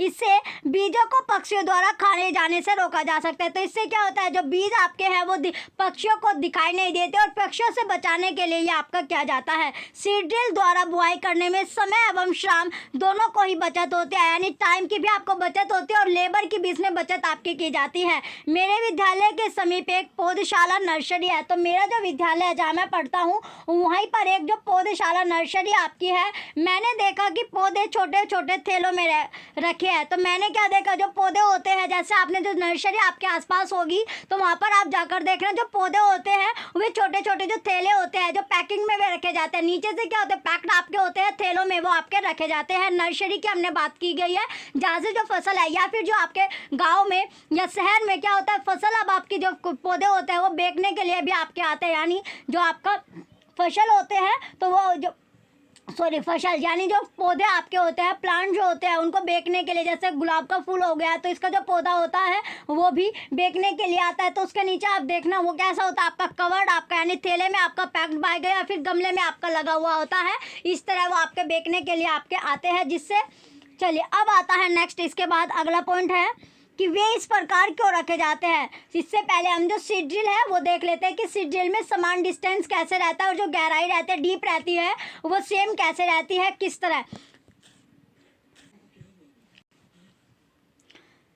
देखिए यहाँ पर आप देख सकते हैं ये होता है सीड ड्रिल। ये आपने देखा होगा, ये ट्रैक्टर के पीछे आपका लगा होता है। ये कल्टीवेटर आपका होता है जो ट्रैक्टर के द्वारा चलाते हैं। तो ट्रैक्टर के द्वारा ये आपके जो ट्रैक्टर में आपके लगे होते हैं, तो यहाँ ये आपका होता है। तो इस तरह ये आपके होते हैं जो ट्रैक्टर के पीछे आपके जोड़े जाते हैं। चलिए इनके द्वारा क्या की जाती है, बुआई आपकी की जाती है। ये हो गया आपका। अब चलते हैं नेक्स्ट, ये आपने देख लिया सीड ड्रिल वाला। इसके बाद आता है नेक्स्ट पॉइंट की वे, अब जो नेक्स्ट क्वेश्चन आपका बन रहा है कि वे इस प्रकार क्यों रखे गए। जो आपने देखा कि थैले में भी पैक्ड क्यों होते हैं, जैसे नर्सरी में जो पौधे होते हैं, जो प्लांट्स होते हैं, वो थैले में पैक क्यों होते हैं। तो पहला पॉइंट है, धान जैसे कुछ पौधों के बीजों को पहले पौधशाला में उगाया जाता है। जैसे धान होता है तो धान को, यानी जो पैडी होता है, उनके कुछ पौधे इस तरह के होते हैं, तो उनको बीजों को पहले पौधशाला में यानी नर्सरी में उगाया जाता है। पौधे तैयार हो जाने पर उन्हें हाथों द्वारा खेत में रोपित कर देते हैं। कुछ वन्य पौधे एवं पुष्पी पौधे भी पौधशाला में उगाए जाते हैं। पौधों को अत्यधिक घने होने से रोकने के लिए बीजों के लिए बीच उचित दूरी होना अत्यंत महत्वपूर्ण है। इससे पौधे को सूर्य का प्रकाश, पोषक एवं जल पर्याप्त मात्रा में प्राप्त होता है। जैसे आपने देखा होगा कभी कभी जब आप खेत में आप जाते हो, तो खेत में जाते हो तो वहाँ पर आप देखना, अगर एक ही यानी पास पास आपको जो फसल के जो पौधे होते हैं वे लगाए आपको दिखाए, यानी एक जगह आपके 3-4 पौधे आपके ग्रो कर गए या 2-3-4 पौधे आपके ग्रो करेंगे, तो तीनों चारों में से कोई भी अच्छी तरह ग्रो आपका नहीं कर पाएगा। तो कोई सा भी आपका अच्छी तरह ग्रो, क्योंकि ग्रो करने के लिए जो पौधा होता है उसको सेम स्पेस आपका चाहिए, यानी थोड़ा सा उसको स्पेस चाहिए, जिससे जो सूर्य का प्रकाश उसको, यानी सनलाइट जो होता है वो उसको अच्छी तरह मिल सके। जो न्यूट्रिएंट होते हैं या जो जल होता है वो सफिशिएंट अमाउंट पर उसको मिलना चाहिए, तभी वो अच्छी तरह आपका ग्रो करेगा। अगर एक ही जगह 4-5 पौधे आपके ग्रो करोगे तो तीनों चारों में से कोई सा भी जो पौधा होगा वो अच्छे से ग्रो आपका नहीं कर पाएगा। अब आता है नेक्स्ट पॉइंट कि अधिक घनेपन को रोकने के लिए कुछ पौधों को निकाल कर हटा दिया जाता है। तो आपने देखा होगा जब एक ही जगह पर कितने सारे जो पौधे होते हैं वो ग्रो कर जाते हैं, तो वहां से कुछ पौधे को हटा दिया जाता है, जिससे ये जो पौधे हैं, जो बचे हुए पौधे हैं, यानी वो अच्छे से ग्रो कर पाए। अब आता है नेक्स्ट पॉइंट इसके बाद कि खाद एवं उर्वरक मिलाना, खाद और जो उर्वरक का मिलाना। तो खाद एवं उर्वरक मिलाना क्या होता है, अब अगले पॉइंट में है कि एडिंग मैन्योर एंड फर्टिलाइजर। अब आता है कि क्या मिलाना है, हमें ऐड करना है manure, adding manure and fertilisers ये आपका हो गया। तो वे पदार्थ जिन्हें मिट्टी पोषक स्तर बनाए रखने के लिए मिलाया जाता है उन्हें खाद एवं उर्वरक कहते हैं। मैंने एक खेत में उगने वाली स्वस्थ फसल पौधों को देखा, जबकि पास के खेत में पौधे क्या थे, कमजोर थे। अब नेक्स्ट क्वेश्चन बनता है कि कुछ पौधे अन्य पौधों की तुलना में ज़्यादा अच्छी तरह से क्यों उगते हैं। तो इसमें पूछा गया है, जैसे आपने देखा होगा जो प्लांट्स होता है, यानी एक जगह पर दो प्लांट्स आपके हैं, 2-3 प्लांट्स हैं, तो उसमें से क्या होता है, कुछ पौधे आपके अच्छे होते हैं और कुछ अच्छी तरह आपके ग्रो नहीं कर पाते। तो इसमें यही क्वेश्चन है कि इसमें कि कुछ जो ग्रो अच्छी तरह करते हैं वो अच्छी तरह ग्रो किस तरह आपके करते हैं। तो इसमें पूछा गया है, नेक्स्ट ऑप्शन इसका जो पॉइंट आता है कि मिट्टी जो है वो फसल को खनिज पदार्थ प्रदान करते हैं। कौन करते हैं, जो सोइल होती है वही क्रॉप्स को, जो फसल हम उगाते हैं उसे मिनरल्स देती है। यह पोषक पौधों की वृद्धि के लिए आवश्यक है। ये जो न्यूट्रिएंट होते हैं वो प्लांट्स की ग्रोथ के लिए आवश्यक होते हैं। नेक्स्ट पॉइंट है कि कुछ क्षेत्रों में किसान खेत में एक के बाद दूसरी फसल उगाता रहता है। तो कुछ क्षेत्रों में, कुछ एरिया में आपने देखा होगा जो किसान होता है, जो फार्मर होता है, वो खेत में एक के बाद क्या करता है, दूसरी जो फसल होती है, जो क्रॉप्स होती है उसको ग्रो करता है, उगाता है। खेत कभी भी खाली नहीं छोड़े जाते। जो खेत होते हैं वो कभी भी क्या नहीं छोड़े जाते, खाली आपके नहीं छोड़े जाते। कल्पना आपको करनी है कि पोषकों का क्या होता है, जो पोषक होते हैं, जो न्यूट्रिएंट होते हैं, उनका क्या होता है। तो खाद देना। नेक्स्ट आता है कि जो खाद होता है, अब आता है कि खाद देना। क्या देना, खाद देना। चलिए तो खाद देने में देखते हैं इसमें, चलिए खाद देने में सबसे पहले आता है कि फसलों को लगातार उगने से, फसलों को लगातार उगाने से क्या होता है, जब फसल होती है तो फसलों को लगातार जब उगाते रहते हैं तो मिट्टी में कुछ पोषकों की कमी हो जाती है। कुछ जो पोषक होते हैं उनकी कमी पाती है, उनमें कमी हो जाती है। तो इस क्षति को पूरा करने हेतु किसान खेतों में खाद देते हैं। यह प्रक्रम खाद देना कहलाता है। जैसे आपने देखा होगा, यानी एक ही फसल को अगर आप बार बार खेत में उगाते रहते हो, खेत में एक ही फसल को आप उगाते रहते हो, तो उसमें क्या होगा, जो मिट्टी आपकी होगी तो मिट्टी में न्यूट्रिएंट जो होते हैं, जो पोषक होते हैं, उनकी कमी आपकी पाई जाती है। फिर जो फसल होती है वो अच्छे से आपको ग्रे नहीं कर पाती। तो इसलिए क्या करते हैं, जो फसल आप करते हो, यानी खेत में जब आप फसल उगाते हो तो फसल आप बारी बारी क्या करते हो, उसे चेंज आप करते रहते हो, जिससे जो खेत में जो न्यूट्रिएंट होते हैं उनकी कमी ना हो। एक तो ये आपका हो गया। दूसरा, खेतों के जो न्यूट्रिएंट होते हैं, जो पोषक होते हैं, उनकी कमी ना होने की वजह से उसमें आप बार बार क्या डालते हो, जो खाद आपका होता है, तो खाद आप डालते रहते हो। तो खाद जो होता है वो यही काम आपका करता है। तो क्या करते हो, जो इसमें खाद आप डालते हो। अब आता है अगला पॉइंट कि अपर्याप्त खाद देने से पौधे कमजोर हो जाते हैं। अपर्याप्त जो खाद देने से भी जो पौधे होते हैं वो कैसे हो जाएंगे, वीक आपके हो जाते हैं। तो इनसफिशिएंट जब उसे खाद मिलता रहेगा, मैन्यूरिंग मिलता रहेगा, तो उस ये रिजल्ट भी आपका देता है कि जो पौधे होंगे वो वीक आपके होंगे। जो अपर्याप्त, यानी जैसे आपको पर्याप्त अगर आपको खाना नहीं मिलेगा, जैसे आप जो फूड खाते हो, खाना आप खाते हो, दिन में आप 2 रोटी खाते हो, दिन में आप एक टाइम में 2 रोटी खाते हो, तो 6 रोटी आपकी होगी। अगर आप दिन में 6 की जगह आपको 2 रोटी आपको दी जाएगी पूरे दिन में, तो क्या आप भी जो हो जाएंगे, धीरे धीरे वीक आप हो जाएंगे, कमज़ोर आप हो जाएंगे। तो उसी तरह जो पौधे होते हैं, जो प्लांट होते हैं, अगर उनको इनसफिशिएंट अमाउंट में आपको खाद दिया जाएगा तो वो भी क्या हो जाता है, वीक आपके हो जाते हैं, कमज़ोर हो जाते हैं, तो फसल अच्छे से आपकी नहीं होती। नेक्स्ट पॉइंट आता है, खाद जो होता है एक कार्बनिक जैविक पदार्थ है जो कि पौधों या जंतु अपशिष्ट से प्राप्त होती है। किसान पादप एवं जंतु अपशिष्टों को एक गड्ढे में डालते जाते हैं तथा इसका अपघटन होने के लिए खुले में छोड़ देते हैं। अपघटन कुछ सूक्ष्म जीवों द्वारा होता है। अपघटित पदार्थ खाद के रूप में उपयोग किया जाता है। आप कक्षा 6 में जो वर्मी कंपोस्टिंग वाला आपने देखा था, जहां पर केंचुए द्वारा खाद तैयार करने के विषय में आपको पढ़ाया गया था। तो वर्मी कंपोस्टिंग अगर आपने क्लास 6 में आपने जो अच्छे से जो चैप्टर है वो आपने किया होगा, वर्मी कंपोस्टिंग वाला, जिसमें जो केंचुए होते थे वो एक गड्ढे में लाल रंग के जो केंचुए थे वो आपने रखे थे। तो वहाँ पर क्या किया था, उसे गड्ढा खोदने के बाद ऊपर से उसे ढक दिया था। फिर क्या किया था, कुछ टाइम बाद जो वहाँ पर सड़ी गली जो चीज़ें होती है, जो आपके घर में वेस्टेज होता है खाना वाना, वो वहाँ पर डाला था। कुछ टाइम बाद आपने देखा था जो लाल केंचुए होते हैं वो कुछ ही टाइम में जो अपनी संख्या होती है वो इंक्रीज कर लेते हैं। तो अपनी संख्या क्या करते हैं, वो बढ़ा लेते हैं। तो वही बात, तो वो केंचुए क्या करते हैं, वो केंचुए आपकी वर्मी जो फसल होती है उसको अच्छी करने में, वो आपकी जो खाद वहाँ पर रेडी होता है वो खाद आप इसमें डाल सकते हो और आपकी जो फसल होती है वो अच्छे से आपकी तैयार हो जाती है। अब आता है नेक्स्ट पॉइंट इसके बाद, एक्सपेरिमेंट इसका करते हैं कि मूंग अथवा चने के बीज लेकर उन्हें अंकुरित कीजिए। जो मूंग और चने का, जो सबसे पहले आपने पहला चैप्टर क्लास 6 में आपने पढ़ा था, जहाँ पर चने के जो दाने थे, चने के जो दाने होते हैं वो क्या थे, आपके अंकुरित हो गए थे। स्ट्रक्चर उनमें वाइट कलर की जो संरचना आपको दिख रही थी वे जड़ गए थे, यानी जड़ना, जैसे आपके आलू जड़ जाते हैं, गेहूँ आपके जड़ जाते हैं, तो वो जड़ने वाली इसमें बात की गई है। जब वो जड़ जाते हैं तो इनमें से एक ही आकार वाली 3 नवोविद्धि छाट लेनी है। तो इनमें से एक ही शेप के आपके 3 आपको छाट लेने हैं। अब 3 गिलास अथवा ऐसे ही पात्र आपको लेने हैं। क्या करना है, 3 गिलास आपको लेना है और इन पर ABC का आपको निशान लगाना है। गिलास ए में, जो गिलास ए आपने 3 गिलास आपने लिया, तो गिलास ए में आपको थोड़ी सी मिट्टी लेकर इसमें थोड़ी सी गोबर की खाद मिलानी है। क्या करना है, थोड़ी सी आपको ने जो गिलास लिया है, गिलास में तो थोड़ी सी तो उसमें मिट्टी डालनी है और थोड़ा सा उसमें आपको गोबर की जो खाद होती है वो आपको मिला लेनी है। जो गिलास बी है उसमें समान मात्रा में मिट्टी लेकर उसमें थोड़ा सा यूरिया मिलाइए। तो दूसरे में आपको सेम, यानी जितनी आपने मिट्टी गिलास ए में ली है उतनी ही गिलास बी में भी आपको मिट्टी लेनी है, लेकिन उसमें गोबर ना लेकर आपको यूरिया लेना है। गिलास सी में कुछ मिट्टी आपको लीजिए बिना कुछ मिलाए। तो गिलास सी में आपको थोड़ी सी मिट्टी लेनी है, जितनी आपने मिट्टी ली थी उसमें कुछ भी आपको ऐड नहीं करना, सिर्फ मिट्टी आपको लेनी है। अब इनमें पानी की समान मात्रा डालकर सुरक्षित स्थान पर आपको रख देना है। प्रतिदिन पानी देते रहिए। 7 से 10 दिनों बाद उनकी वृद्धि को आपको नोट करना है।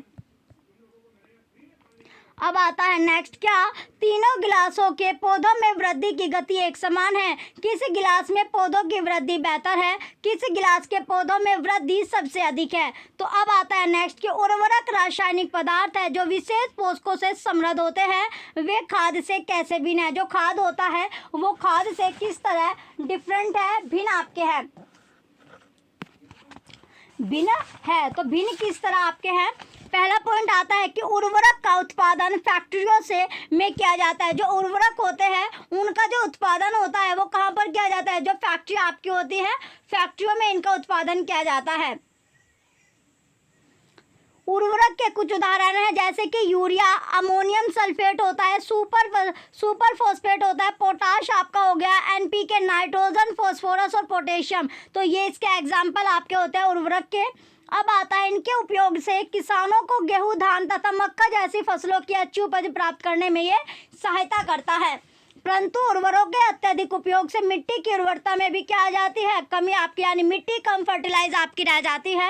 यह जल प्रदूषण का भी स्रोत बन गए। तो ये जो जल है वो प्रदूषण का भी एक स्रोत बन गया है। अतः मिट्टी की उर्वरता बनाए रखने के लिए हमें उर्वरकों के स्थान पर जैविक खाद का उपयोग करना चाहिए अथवा 2 फसलों के बीच में खेत को कुछ समय के लिए बिना कुछ उगाए छोड़ देना चाहिए।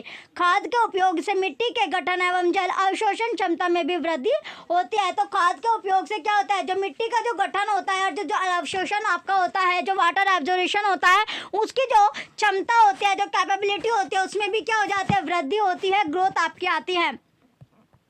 नेक्स्ट आता है इसमें अगला पॉइंट कि इसमें मिट्टी में सभी पोषकों की प्रतिपूर्ति हो जाती है। मिट्टी में पोषकों की प्रतिपूर्ति का अन्य तरीका क्या है? फसल चक्रण आपका है। तो अन्य जो तरीका होता है वो होता है आपका फसल चक्रण, यानी क्रॉप रोटेशन आपका होता है। फसल चक्रण या एक क्रॉप रोटेशन होता है। यह एक फसल के बाद खेत में दूसरे किस्म की फसल एकांतर क्रम में उगा कर किया जा सकता है।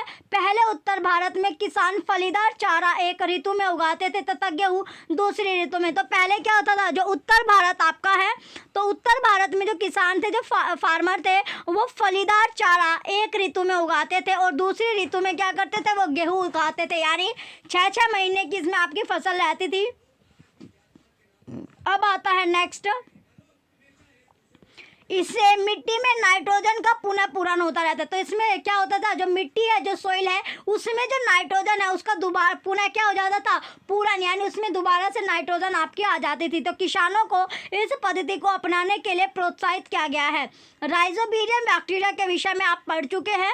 यह फलीदार लेग्यूमिनस पौधों की जड़ की ग्रंथियों में पाए जाते हैं और वायुमंडलीय नाइट्रोजन का स्थिरीकरण करते हैं। अब एक टेबल आपकी आ रही है जो कि इम्पोर्टेंट आपकी है। तो उर्वरक और खाद में अंतर क्या है? तो उर्वरक और जो खाद है उनमें अंतर, यानी डिफरेंस। तो फर्टिलाइजर और जो मैन्योर आपका है, तो फर्टिलाइजर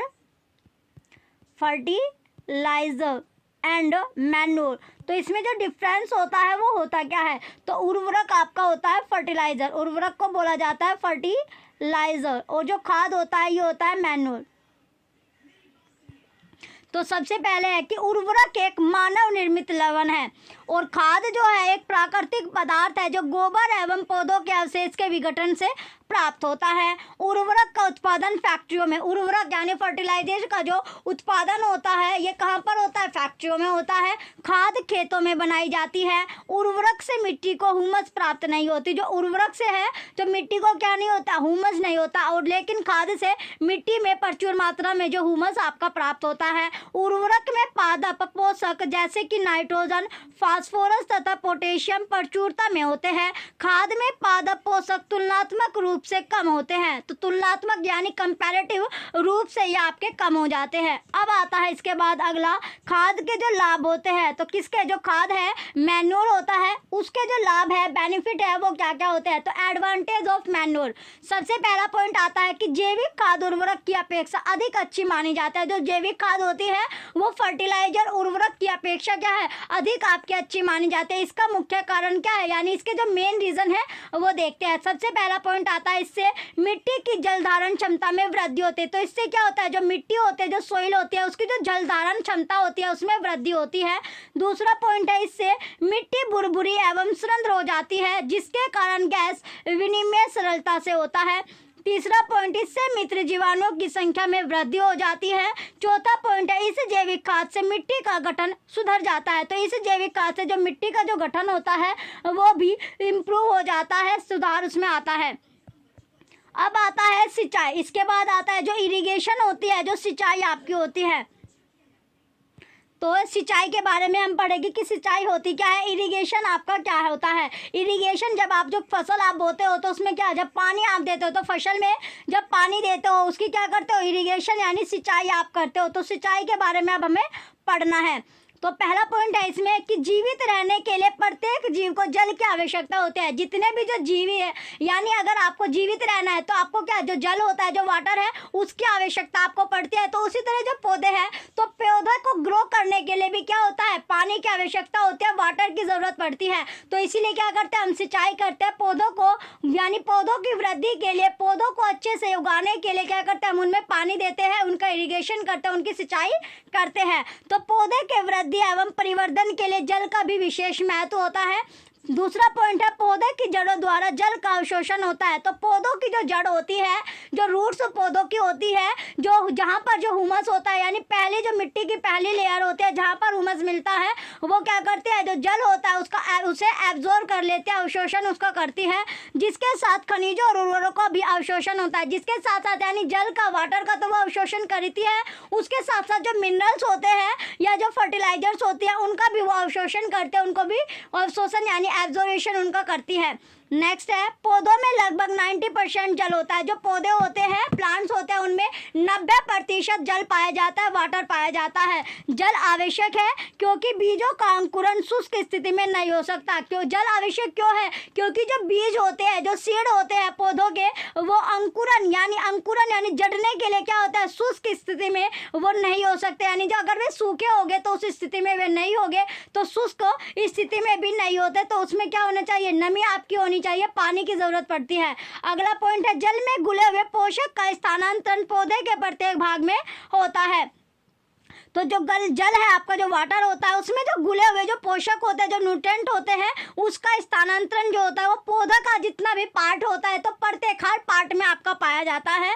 यह फसल की पाले एवं गर्म हवा से रक्षा करता है। जो फसल होते हैं, जो क्रॉप्स आपकी होते हैं, जैसे अब विंटर सीजन आपका चला हुआ है, तो विंटर सीजन में क्या होता है, पाला आपका पड़ता है। तो पाला पड़ने यानी फसल को बचाता है, पाले से बचाता है। या फिर जब गर्मियों के सीजन में आपकी जो फसल होती है, ज़्यादा गर्मी आपकी पड़ती है, तो उस टाइम पर जो गर्म हवा चलती है, जो लू आपकी चलती है, मार्च अप्रैल में जो लू चलती है, उससे भी ये आपकी बचाती है। तो फसल को पाले से भी बचाती है और गर्म हवा से भी आपका सेव करके रखते हैं, बचा के रखते हैं। जैसे आप जो यानी गर्मी के टाइम पर भी क्या करते हो, आप जो कपड़े आप पहनते हो जिससे जो आपकी स्किन अफेक्ट ना हो, इसलिए इस तरह के यानी आप जो कपड़े पहनते हो जिससे आपको गर्मी ज़्यादा ना लगे। और सर्दियों के टाइम पर जो आप कपड़े पहनते हो, ज़्यादा कपड़े आप पहनते हो जिससे आपको सर्दी ना लग जाए। तो इसी तरह जो पौधे होते हैं, तो पौधे को बचाने के लिए यानी गर्म और सर्दी से बचाने के लिए भी क्या होता है, जो पोषक होते हैं उसके हर भाग में आपका ये आपका जो घुले हुए जो पोषक होते हैं, जो न्यूट्रिएंट होते हैं, उनका स्थानांतर हर पार्ट में आपका पाया जाता है, जो फसल को बचाए रखता है।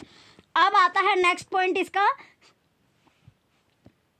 स्वस्थ फसल वृद्धि के लिए मिट्टी की नमी को बनाए रखने के लिए खेत में नियमित रूप से जल देना आवश्यक है। ये जो स्वस्थ फसल आपकी होती है, जो स्वस्थ यानी जैसे हमारा जो स्वास्थ्य है, अगर हमें कोई बीमारी नहीं है, स्वस्थ हम हैं, हेल्थी हम हैं, बिना कोई इंजरी, बिना कोई बीमारी के अगर हमें कोई भी बीमारी नहीं है तो हमारी जो बॉडी है कैसी है, हम स्वस्थ आपको अपने आप को कह सकते हैं, हेल्थी कह सकते हैं। तो उसी तरह अगर हमें जो फसल है, अच्छी फसल हमें चाहिए, तो अच्छी फसल के साथ साथ क्या चाहिए, वो स्वस्थ भी आपकी, जब वो स्वस्थ होगी अच्छी तरह उसको जल मिनरल्स जो जो चीज़ें उसे चाहिए फसल को अच्छी होने के लिए वो मिल रहे होंगे, न्यूट्रिएंट अगर उसको मिल रहे हैं तो फसल कैसी करेगी, अच्छी ग्रो आपकी करेगी। तो मिट्टी को नमी के बनाए रखने के लिए खेत में नियमित रूप से जल देना आवश्यक होता है। तो अच्छी फसल के लिए क्या है, तो पानी हमें जो पानी होता है फसल को देने रखता है, यानी मॉइस्ट उसमें होनी चाहिए, नमी उसमें पाई जानी चाहिए, तभी जो फसल होती है वो हमारी अच्छी होती है। निश्चित अंतराल पर खेत में जल देना सिंचाई कहलाता है। एक जो निश्चित अंतराल आपका रहता है, एक जो टाइम पीरियड रहता है, एक ड्यूरेशन रहता है, उसी के बीच में अगर हम जो खेत है उसमें पानी देते रहेंगे, उसकी सिंचाई करते रहेंगे, तो ये आपका क्या कहलाता है, इरिगेशन आपका कहलाता है। सिंचाई का समय एवं बारंबारता फसलों, मिट्टी एवं ऋतु में भिन्न भिन्न होता है। तो इरिगेशन का जो प्रोसेस होता है वो हर सीजन में आपका डिफरेंट होता है। जैसे वर्षा ऋतु आपका होता है, तो वर्षा जब रेनी सीजन होता है, रेनी सीजन में आपको कम पानी देना पड़ता है। और जो सर्दी वाला यानी विंटर सीजन आपका होता है, उसमें भी आपको कम जो पानी होता है वो आपको देना पड़ता है, क्योंकि उस टाइम पर भी क्या होती है, जो आपकी जो सोइल होती है, जो मिट्टी होती है, वो क्या रहती है, मॉइस्ट आपकी रहती है, उसमें नमी रहती है। और जो आपकी गर्मी वाला यानी जो समर में आपका होता है, समर में जब आप फसल ग्रो करते हो तो उस टाइम पर जो आपको पानी देना पड़ता है वो ज़्यादा देना पड़ता है, क्योंकि जो पानी होता है उस टाइम पर पानी आपका ज़्यादा दिया जाता है, क्योंकि जो सोइल होती है, मिट्टी होती है, वो जल्दी अपना जो पानी है वो पानी क्या हो जाता है, आपका सूख जाता है। तो इसीलिए क्या होता है इसमें जो गर्मी में तो बारंबारता यानी हर पर्टिकुलर जो फसल होते हैं, जो क्रॉप्स होते हैं, उसमें जो पानी यानी इरिगेशन आप करते हो, डिफरेंट प्रोसेस से आप करते हो। अब आता है कि गर्मी में पानी देने की बारंबारता अपेक्षाकृत अधिक होती है। तो गर्मी में आपने देखा यानी विंटर में जो आप देखिए, आप अपने आप पर ही अपना एग्जांपल आप ले सकते हैं। जैसे सर्दियों के टाइम पर क्या होता है, आपको कम प्यास लगती है एज कम्पेयर टू समर से वैकेशन, यानी जब समर आपका सीजन होता है, गर्मियों के दिनों में आपको जो प्यास होती है, पानी जो होता है वो आप ज़्यादा पीते हो, लेकिन सर्दियों में आपको जो प्यास होती है वो भी कम आपको लगती है। इसी तरह रेनी सीजन में भी आपको क्या लगती है, कम प्यास आपको लगती है। लेकिन जब गर्मियों का टाइम आपका रहता है, जब भरी धूप आपकी रहती है, यानी गर्मी ज़्यादा आपकी पड़ती है, उस टाइम पर आपको जो प्यास होती है, पानी की ज़्यादा ज़रूरत आपको रहती है, तो पानी आपको बार बार पीना पड़ता है। लेकिन सर्दियों में आप बिना पानी पिए भी रह लेते हो, यानी इतनी प्यास आपको नहीं लगती है, लेकिन गर्मियों में आपको जो प्यास है वो ज़्यादा आपको लगती है। तो इसी तरह पौधों में भी आपका है। अब इसमें पूछा गया है कि ऐसा क्यों होता है, तो ऐसा क्या है, क्या मिट्टी एवं पत्तियों से जल वाष्पन की दर अधिक होने से हो सकता है। पहला पॉइंट इसमें आता है कि इस वर्ष पानी देते समय मैं अधिक सतर्क हूँ। तो इस वर्ष जब मैंने पानी दिया तो मैं ज़्यादा अलर्ट था, सतर्क था। पिछली गर्मियों में मेरे पौधे सूखे और मर गए थे। तो पिछली जो गर्मी थी उस टाइम पर जो मेरे पौधे थे, जो मैंने फसल उगाई थी, तो पानी ना देने की वजह से क्या हो गए थे, जो पौधे थे वो सूख गए थे और मर गए थे। तो फसल क्या हुई थी, अच्छी आपकी नहीं हुई थी।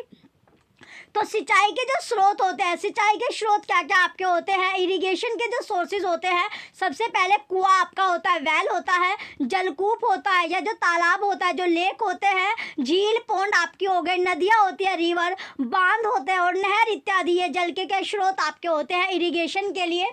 अब आता है अगला पॉइंट कि सिंचाई के पारंपरिक तरीके, जो इरिगेशन के जो पारंपरिक जो तरीके होते हैं वो क्या क्या होते हैं। पहला पॉइंट आता है इसमें कि कुओं, झीलों एवं नहरों में उपलब्ध जल को निकालकर खेतों तक पहुंचाने के तरीके विभिन्न क्षेत्रों में भिन्न भिन्न आपके होते हैं, डिफरेंट पाए जाते हैं।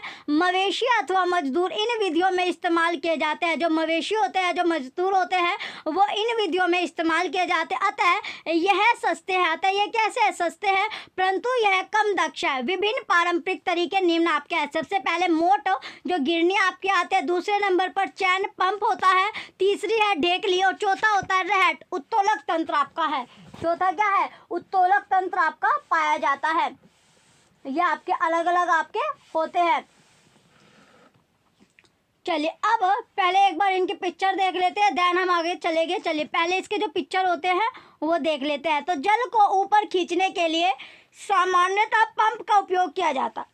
जैसे आपने देखा होगा जो चुल्लू पंप आपका लगा रहता है, तो जल को ऊपर खींचने के लिए क्या होता है, तो जनरली हम जो पंप होते हैं उनका यूज़ करते हैं। और पंप चलाने के लिए डीजल, बायोगैस, विद्युत एवं सौर ऊर्जा का उपयोग किया जाता है। जैसे जब हम जो समरसेबिल चलाते हैं, समरसेबिल सभी के घरों में आपका लगा होता है, तो समरसेबिल चलाने के लिए क्या होता है, यानी पानी को ऊपर खींचने के लिए क्या होता है, मोटर उसके में आपका लगा होता है। तो पानी जब समरसेबिल से जब आप समरसेबिल का जो स्विच होता है वो ऑन आप करते हो, तो पानी लेने के लिए तो क्या होता है, जो मोटर होता है, तो मोटर जब आपका खराब हो जाएगा तो पानी आपका ऊपर नहीं आता, तो मोटर क्या करता है, पानी खींचने का काम करता है। तो इसी तरह जो जल को ऊपर खींचने के लिए क्या होता है, पंप का आप यूज़ करते हैं। तो पंप के द्वारा ही क्या होता है, जो पानी है वो ऊपर आपका आता है। जैसे आपने समरसेबिल का ये आपका एग्जाम्पल लिया, तो समरसेबिल में क्या आपका मोटर लगा होता है। जब आप स्विच ऑन करोगे तो मोटर जो होगा, अगर आपका अच्छी तरह वर्क कर रहा है तो मोटर जो होगा वो पानी आपका ऊपर की ओर करता है। तो इसी तरह ये आपका है, तो जल को ऊपर खींचने के लिए हम पंप का यूज करते हैं। अब आता है इसके जो पिक्चर है, पिक्चर हम देख लेते हैं कि जो मोट है, चैन पंप है, और जो ढेकली या रहट है वो किस तरह आपका वर्क करती है। चलिए इनकी पिक्चर देख लेते हैं पहले, सबसे पहले। चलिए ये सबसे पहले आपका है मोट। ये क्या होता है, मोट आपका होता है, इसे बोलते हैं मोट। इसमें आप देख रहे हो कि ये क्या कर रहा है, पानी जो है कुएं से, ये बैल आपको दिख रहा है, कुएं से पानी निकाल रहा है और ये डाल रहा है, ये हो जाएगा आपका, इसको बोला जाता है मोट। ये क्या होता है, मोट के माध्यम से पानी निकाल रहा है, यानी मोट हो गया। दूसरा आता है इसके बाद, दूसरा आपका आता है चैन पंप। ये यहाँ पर आप देख सकते हैं, इसे बोलते हैं चैन पंप। ये क्या हो जाएगा, चैन पंप आपका है। तो चैन के द्वारा यहाँ पर आप देख रहे हो कि पानी जो है, पानी खींच रहा है पंप के द्वारा, और फिर ये आपका नली के द्वारा क्या है, आपकी इरिगेशन, आपका सिंचाई चल रहा है। इस तरह आपका होता है। तीसरे नंबर पर आता है ढेकली। तीसरा देखते हैं, तो तीसरा आता है ढेकली। तो ढेकली क्या होता है, चलिए यहाँ पर आप ढेकली में देख रहे हो कि किस तरह इसने जो, ये आपका देखिए यहाँ पर एक मोटा सा जो आपका तना होता है वो आपने बांधा हुआ है यहाँ पर डले से। ये इसने बाल्टी के द्वारा क्या करा है, इसे ऊपर नीचे करके पानी अपना खींचता है। तो पानी जो होता है इस बाल्टी से निकाल कर फिर ये इसकी इरिगेशन कर रहा है, सिंचाई अपनी कर रहा है कुएं के द्वारा।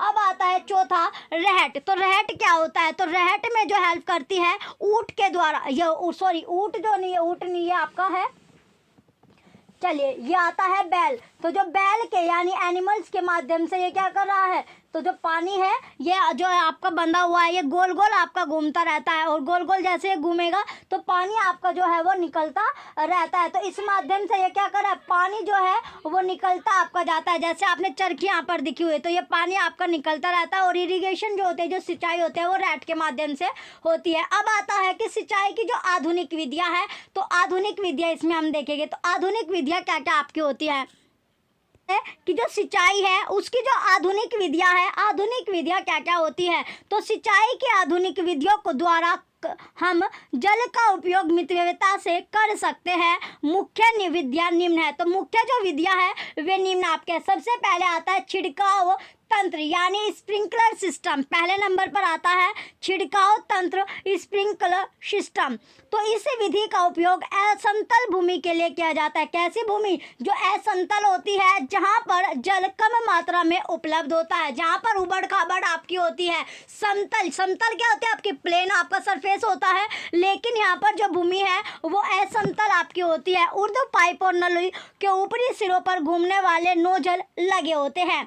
यह पाइप निश्चित दूरी पर मुख्य पाइप से जुड़े होते हैं। जब पंप की सहायता से जल मुख्य पाइप में भेजा जाता है तो वह घूमते हुए नोजल से बाहर निकलता है। तो नोजल से क्या करता है, बाहर आपका निकलता रहता है।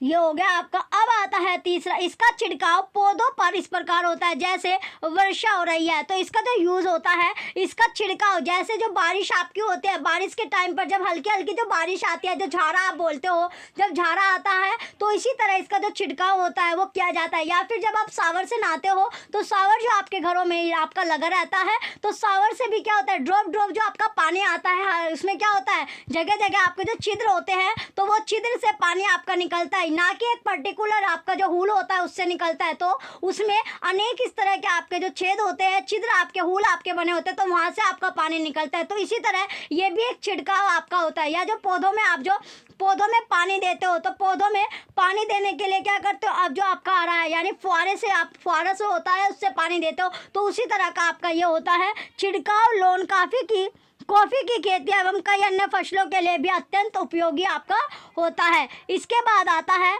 छिड़काव के बाद आता है दूसरा ड्रिप तंत्र। तो ड्रिप सिस्टम क्या होता है, अब देखते हैं कि ड्रिप सिस्टम है क्या। इस विधि में जल बूंद बूंद करके सीधे पौधों की जड़ों में गिरता है। तो इस बूंद से क्या होता है, जो ड्रिप सिस्टम होता है इसमें बूंद बूंद करके, यानी जो हल्की हल्की बिल्कुल एक दो जो ड्रॉप में आपकी जो बूंदें होती है, उस तरह ये पौधों की जो जड़ होते हैं, जो रूट्स होते हैं, उसमें गिरता है। अतः इसे ड्रिप तंत्र कहते हैं।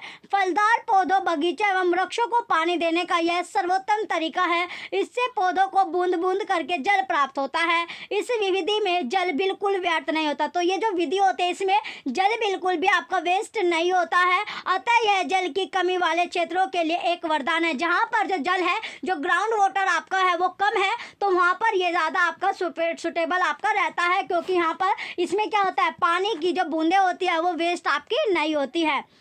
नेक्स्ट आता है खरपतवार से सुरक्षा। इससे पहले जो पिक्चर है हम छिड़काव तंत्र और ड्रिप तंत्र के, वो हम देख लेते हैं।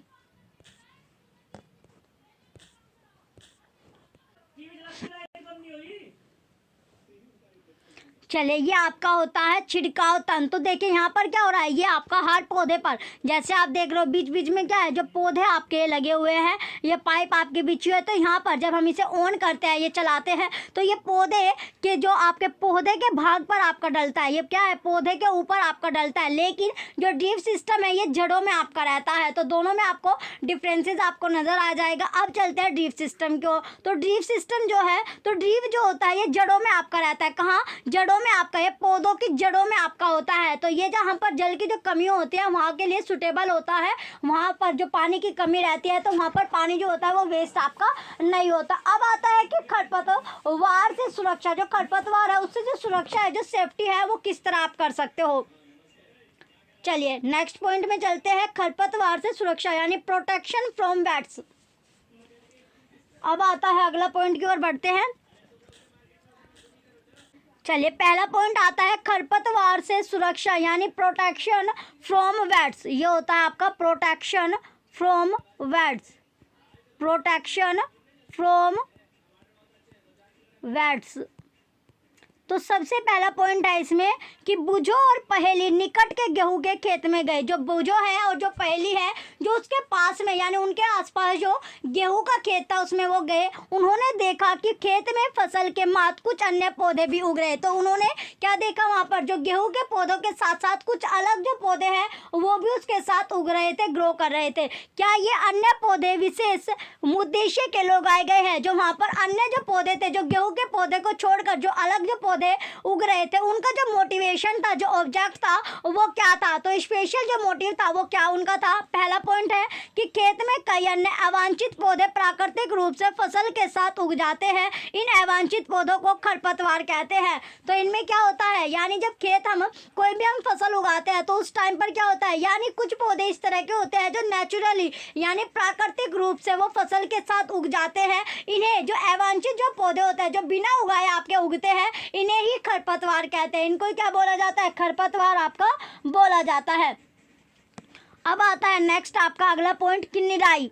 निराई होती क्या है? अब नेक्स्ट आता है कि जो निराई है, निराई किसको बोला जाता है? तो खरपतवार हटाने को निराई कहते हैं। जो खरपतवार है उसको हटाने के लिए क्या होता है? निराई किया जाता है।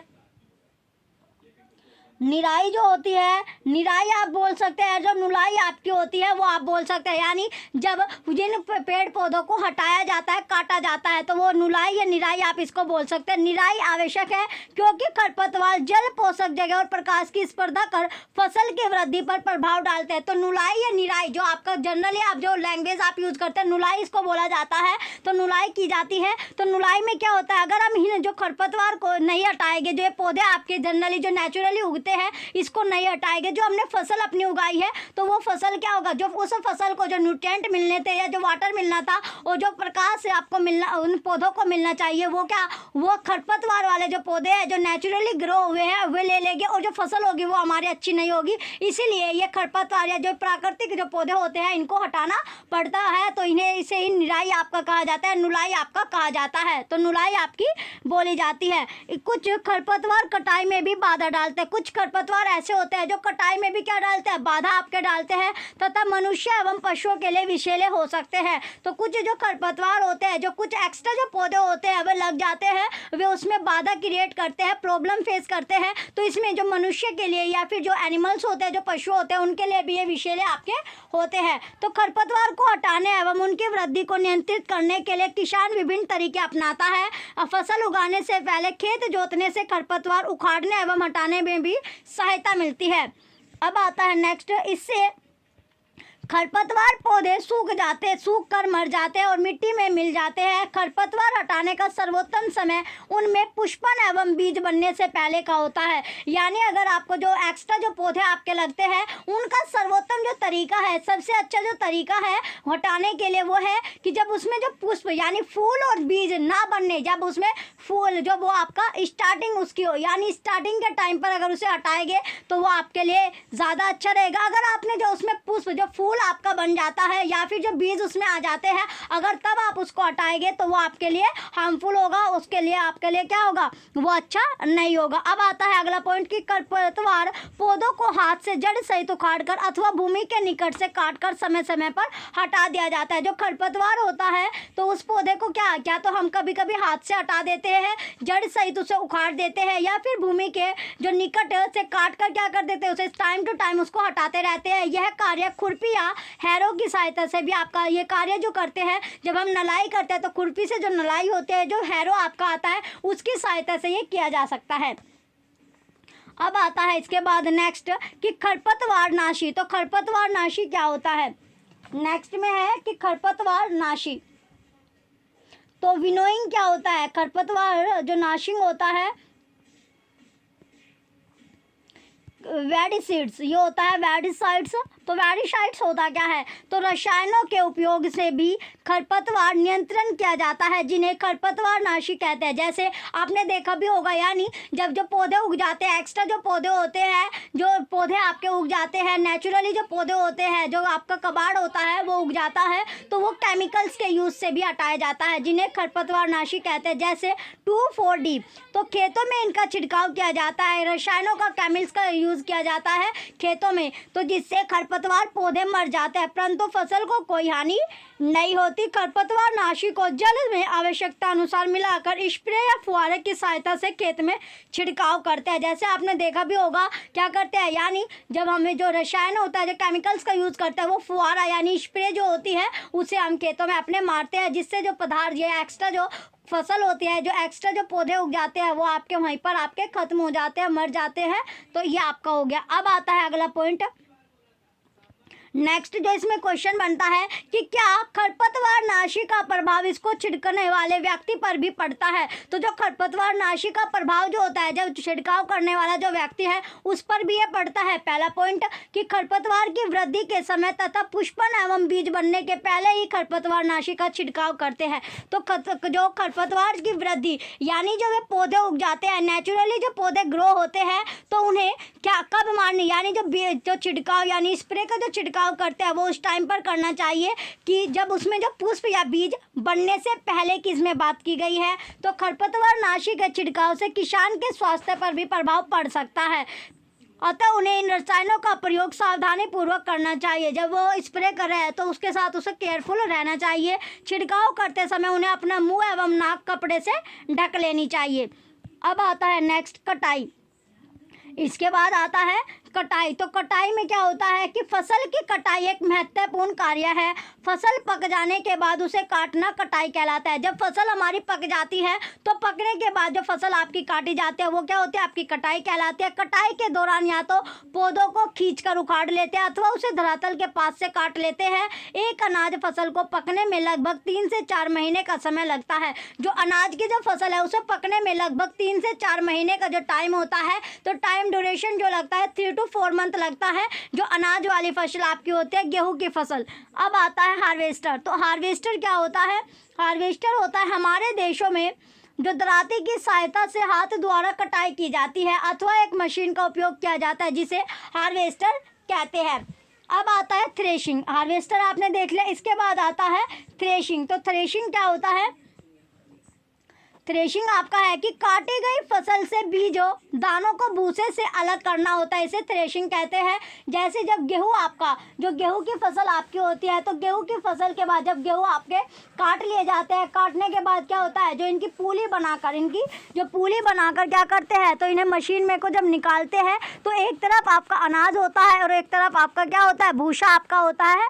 तो दोनों को क्या किया जाता है, पृथक आपका कर लिया जाता है। यानी एक ही फसल से हमें 2 चीज़ें प्राप्त हो रही है, एक तरफ हमें अनाज मिलेगा, दूसरी तरफ हमें भूसा जो होता है वो मिलता है। तो ये आपका थ्रेशिंग आपका होता है, यानी पृथक करना, अलग करना।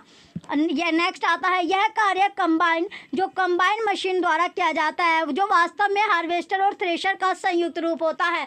तो कंबाइन जो मशीन होता है ये किसका, यानी रियलिटी में ये जो हार्वेस्टर होता है और जो थ्रेशर होता है उसका एक संयुक्त रूप होता है।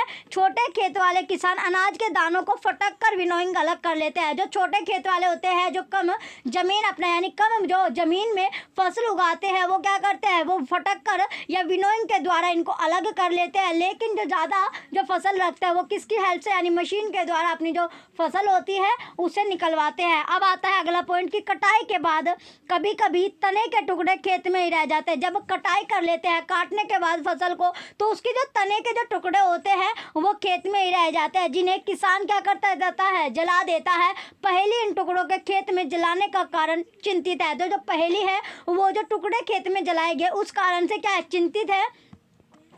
अब आता है नेक्स्ट पॉइंट, वह है जानना चाहती है कि इससे प्रदूषण होता है। तो वो ये जानना चाहती है कि इससे जब हम जो खेत में जो टुकड़े बच जाते हैं उसको जला देते हैं तो उससे क्या होता है, पोल्यूशन आपका होता है। इससे खेत में पड़ी फसल में आग लगने का भी खतरा होता है। तो इसमें जो खेत में जो पड़ी हुई जो फसल है उस पर भी क्या होता है, उसके लिए भी नुकसानदायक हो सकती है, उसे भी खतरा होता है। तो कटाई पर्व। अब नेक्स्ट आता है कि कटाई पर्व। तो कटाई पर्व होता क्या है, अब नेक्स्ट आता है कटाई पर्व। तो कटाई पर्व होता है कि 3-4 महीनों के कठोर परिश्रम के बाद कटाई का समय आता है। जैसे अभी जो आपके गेहूं है वो बोए जा रहे हैं, तो गेहूं बोने के बाद क्या होगा, जब आपके जो गेहूं हो गए अप्रैल मई में जब आपके गेहूं कटते हैं तो उसकी बात की गई, यानी 3 से 4 महीने बाद आपके गेहूं की कटाई होगी। तो स्वर्णिम दानों से भरी खड़ी फसल किसानों के हृदय में उल्लास एवं अच्छे समय का भाव संचारित करता है। जब आपके जो गेहूं, यानी जो आपका गेहूं होता है, जब उसमें जो दाना होता है वो अच्छा आपका आएगा, तो किसान जो फार्मर होते हैं उनका जो हृदय होता है, जो हार्ट होता है, उसमें क्या होता है, खुशी का भाव आपका रहता है। यह समय थोड़ा आराम करने एवं खुशी मनाने का है, क्योंकि पिछली ऋतु के प्रयत्न का फल मिलता है। इसलिए भारत के सभी भागों में कटाई का समय हर्षोल्लास एवं खुशी का होता है। पुरुष एवं महिलाएं सभी मिलकर इस पर्व को मनाते हैं। जो पुरुष होते हैं यानी मेल या फीमेल दोनों मिलकर क्या करते हैं, जो एक पर्व होता है इसे सेलिब्रेट करते हैं। कटाई ऋतु के साथ कुछ विशेष पर्व जैसे पोंगल, वैशाखी, होली, दिवाली, नवंबर एवं बिहू जुड़े हुए हैं। अब आता है इसके बाद भंडारण, यानी स्टोरेज आपका आ गया। अब क्या आता है, भंडारण, जो कि स्टोरेज आपका होता है। पहला पॉइंट है उत्पाद का भंडारण एक महत्वपूर्ण कार्य है। तो उत्पाद का जो भंडारण किया जाता है एक महत्वपूर्ण ये कार्य होता है। यदि फसल के दानों को, जो फसल के जो दाने होते हैं उनको अधिक समय तक रखना हो तो उन्हें नमी, कीट, चूहे एवं सूक्ष्म जीवों से सुरक्षित रखना होगा। जैसे जब आपका जो अनाज होता है वो आप स्टोर करके रख लेते हो, या फिर जो चावल होते हैं उनको क्या कर लेते हो, आप स्टोर करके रखते हो। तो स्टोर करके रखने के लिए, यानी उन्हें नमी से बचाने के लिए उसमें क्या करते हो, जो आप दवाई डालते हो या चूहे ना खा जाए, तो इस तरह क्या करते हो आप उन चीज़ों को, या कीट जो इंसेक्ट होता है उनको सेफ्टी रखने के लिए, यानी उनसे बचाने के लिए उनमें कुछ ना कुछ चीज़ें जो होती है वो आप रखते हो। हो तो ताज़ा फसल में जो ताज़े जो फसल होती है, फ्रेश जो क्रॉप्स आपके होते हैं, उसकी नमी की मात्रा अधिक होती है। उसमें क्या होता है, मॉइस्ट आपका ज़्यादा होता है। यदि फसल के दानों बीजों को सुखाए बिना भंडारित किया गया तो उनके खराब होने अथवा जीवों द्वारा आक्रमण से वे अंकुरण के लिए अनुपयोगी हो जाते हैं। तो क्या होता है, अगर आपकी ताज़ा अगर आपकी जो फसल है अभी कट कर आपकी आई है तो मशीन में को आपने अभी निकाली है, उसमें क्या होगा, मॉइस्ट आपका हो गया, नमी उसमें रहती है। तो नमी के कारण क्या होता है, जो फसल के जो दाने होते हैं, जो बीज होते हैं, अगर आपने वो कुछ दिन के लिए आपने सुखाए नहीं है तो बिना सुखाए आपने उनको स्टोर कर दिया, उनमें डाल दिया, यानी जो जहाँ पर भी आप स्टोर करते हो वहाँ पर आपने रख दिया, तो उनके खराब होने के जो चांसेस होते हैं वो बढ़ जाते हैं। और जो इंसेक्ट होते हैं वो उसमें जल्दी लग जाते हैं क्योंकि उसमें मॉइस्ट आपका रहता है। नेक्स्ट पॉइंट है, अतः भंडारण से पहले दानों बीजों को धूप में सुखाना आवश्यक है जिससे उनकी नमी में कमी आ जाती है। इससे उनके कीट पाड़ को जीवाणु एवं कवक से सुरक्षा हो जाती है। किसान अपनी फसल उत्पाद का भंडारण जूट के बोरों, धातु के बड़े पात्र या बिन्स में करते हैं, परंतु बीजों का बड़े पैमाने पर भंडारण साइलो और भंडार गृहों में किया जाता है जिससे उनकी पीड़ को जैसे कि चूहे एवं कीटों से सुरक्षित रखा जा सके। मैंने अपनी माँ को अनाज रखे लोहे के ड्रम में नीम की सूखी पत्तियां रखते देखा, मुझे आश्चर्य हुआ क्यों। तो आपने भी अपनी जो माता होती है उनको देखा होगा, जो अनाज आपका होता है यानी जो गेहूँ आपका होता है, जब गेहूँ को आप रखते हो, जो टंकी आपकी होती है, तो टंकी में जब उसको स्टोर करके आप रखते हो तो वहाँ पर क्या करते हो, जो नीम की या तो सूखी पत्तियाँ होती है या फिर जो दवाइयाँ आती है स्टोर से वो आप रखते हो। तो इसे देखकर क्या हुआ, यानी उसे शॉक्ड हुआ, उसे आश्चर्य हुआ, वो सरप्राइज हुई कि इन्होंने जो नीम की पत्तियाँ है या जो दवाई है वो क्यों रखी है। तो पहला पॉइंट आता है इसमें अगला कि नीम की सूखी पत्तियां घरों में अनाज के भंडारण में उपयोग की जाती है। जो नीम की जो पत्तियां होती है, जो सूखी जो पत्तियां होती है, वो जब घर में हम जो अनाज होता है, जो गेहूं को स्टोर करके रखता है जिससे हमारा जो अनाज जो होता है वो साल भर आपका निकल सके, अगली फसल पे क्या होता है आपका अनाज आपका यानी होता है, तो उसे स्टोर करने के लिए हम सूखी पत्तियां उसमें रखते हैं। बड़े भंडार गृहों में अनाज को पीड़कों एवं सूक्ष्म जीवों से सुरक्षित रखने के लिए रासायनिक उपचार भी किए जाते हैं। तो केमिकली जो उपचार होते हैं, ट्रीटमेंट होता है, वो भी उसमें किए जाते हैं। जहां पर ज़्यादा जो अनाज होता है, जो गेहूं का स्टोर ज़्यादा किया जाता है। अब आता है इसके बाद नेक्स्ट कि जंतुओं से भोजन, जो जंतुओं से भोजन आपका, तो जैसे खाद्य पदार्थ आपका हो गया, खाद्य पदार्थ या स्रोत होता है, तो दूध जो होता है वो किससे हमें मिलता है, गाय से मिलता है, भैंस से मिलता है, बकरी या ऊँटनी, इनसे हमें क्या मिलता है, दूध अपना मिलता है, मिल्क मिलता है। तो सबसे पहला पॉइंट है, पौधों की तरह ही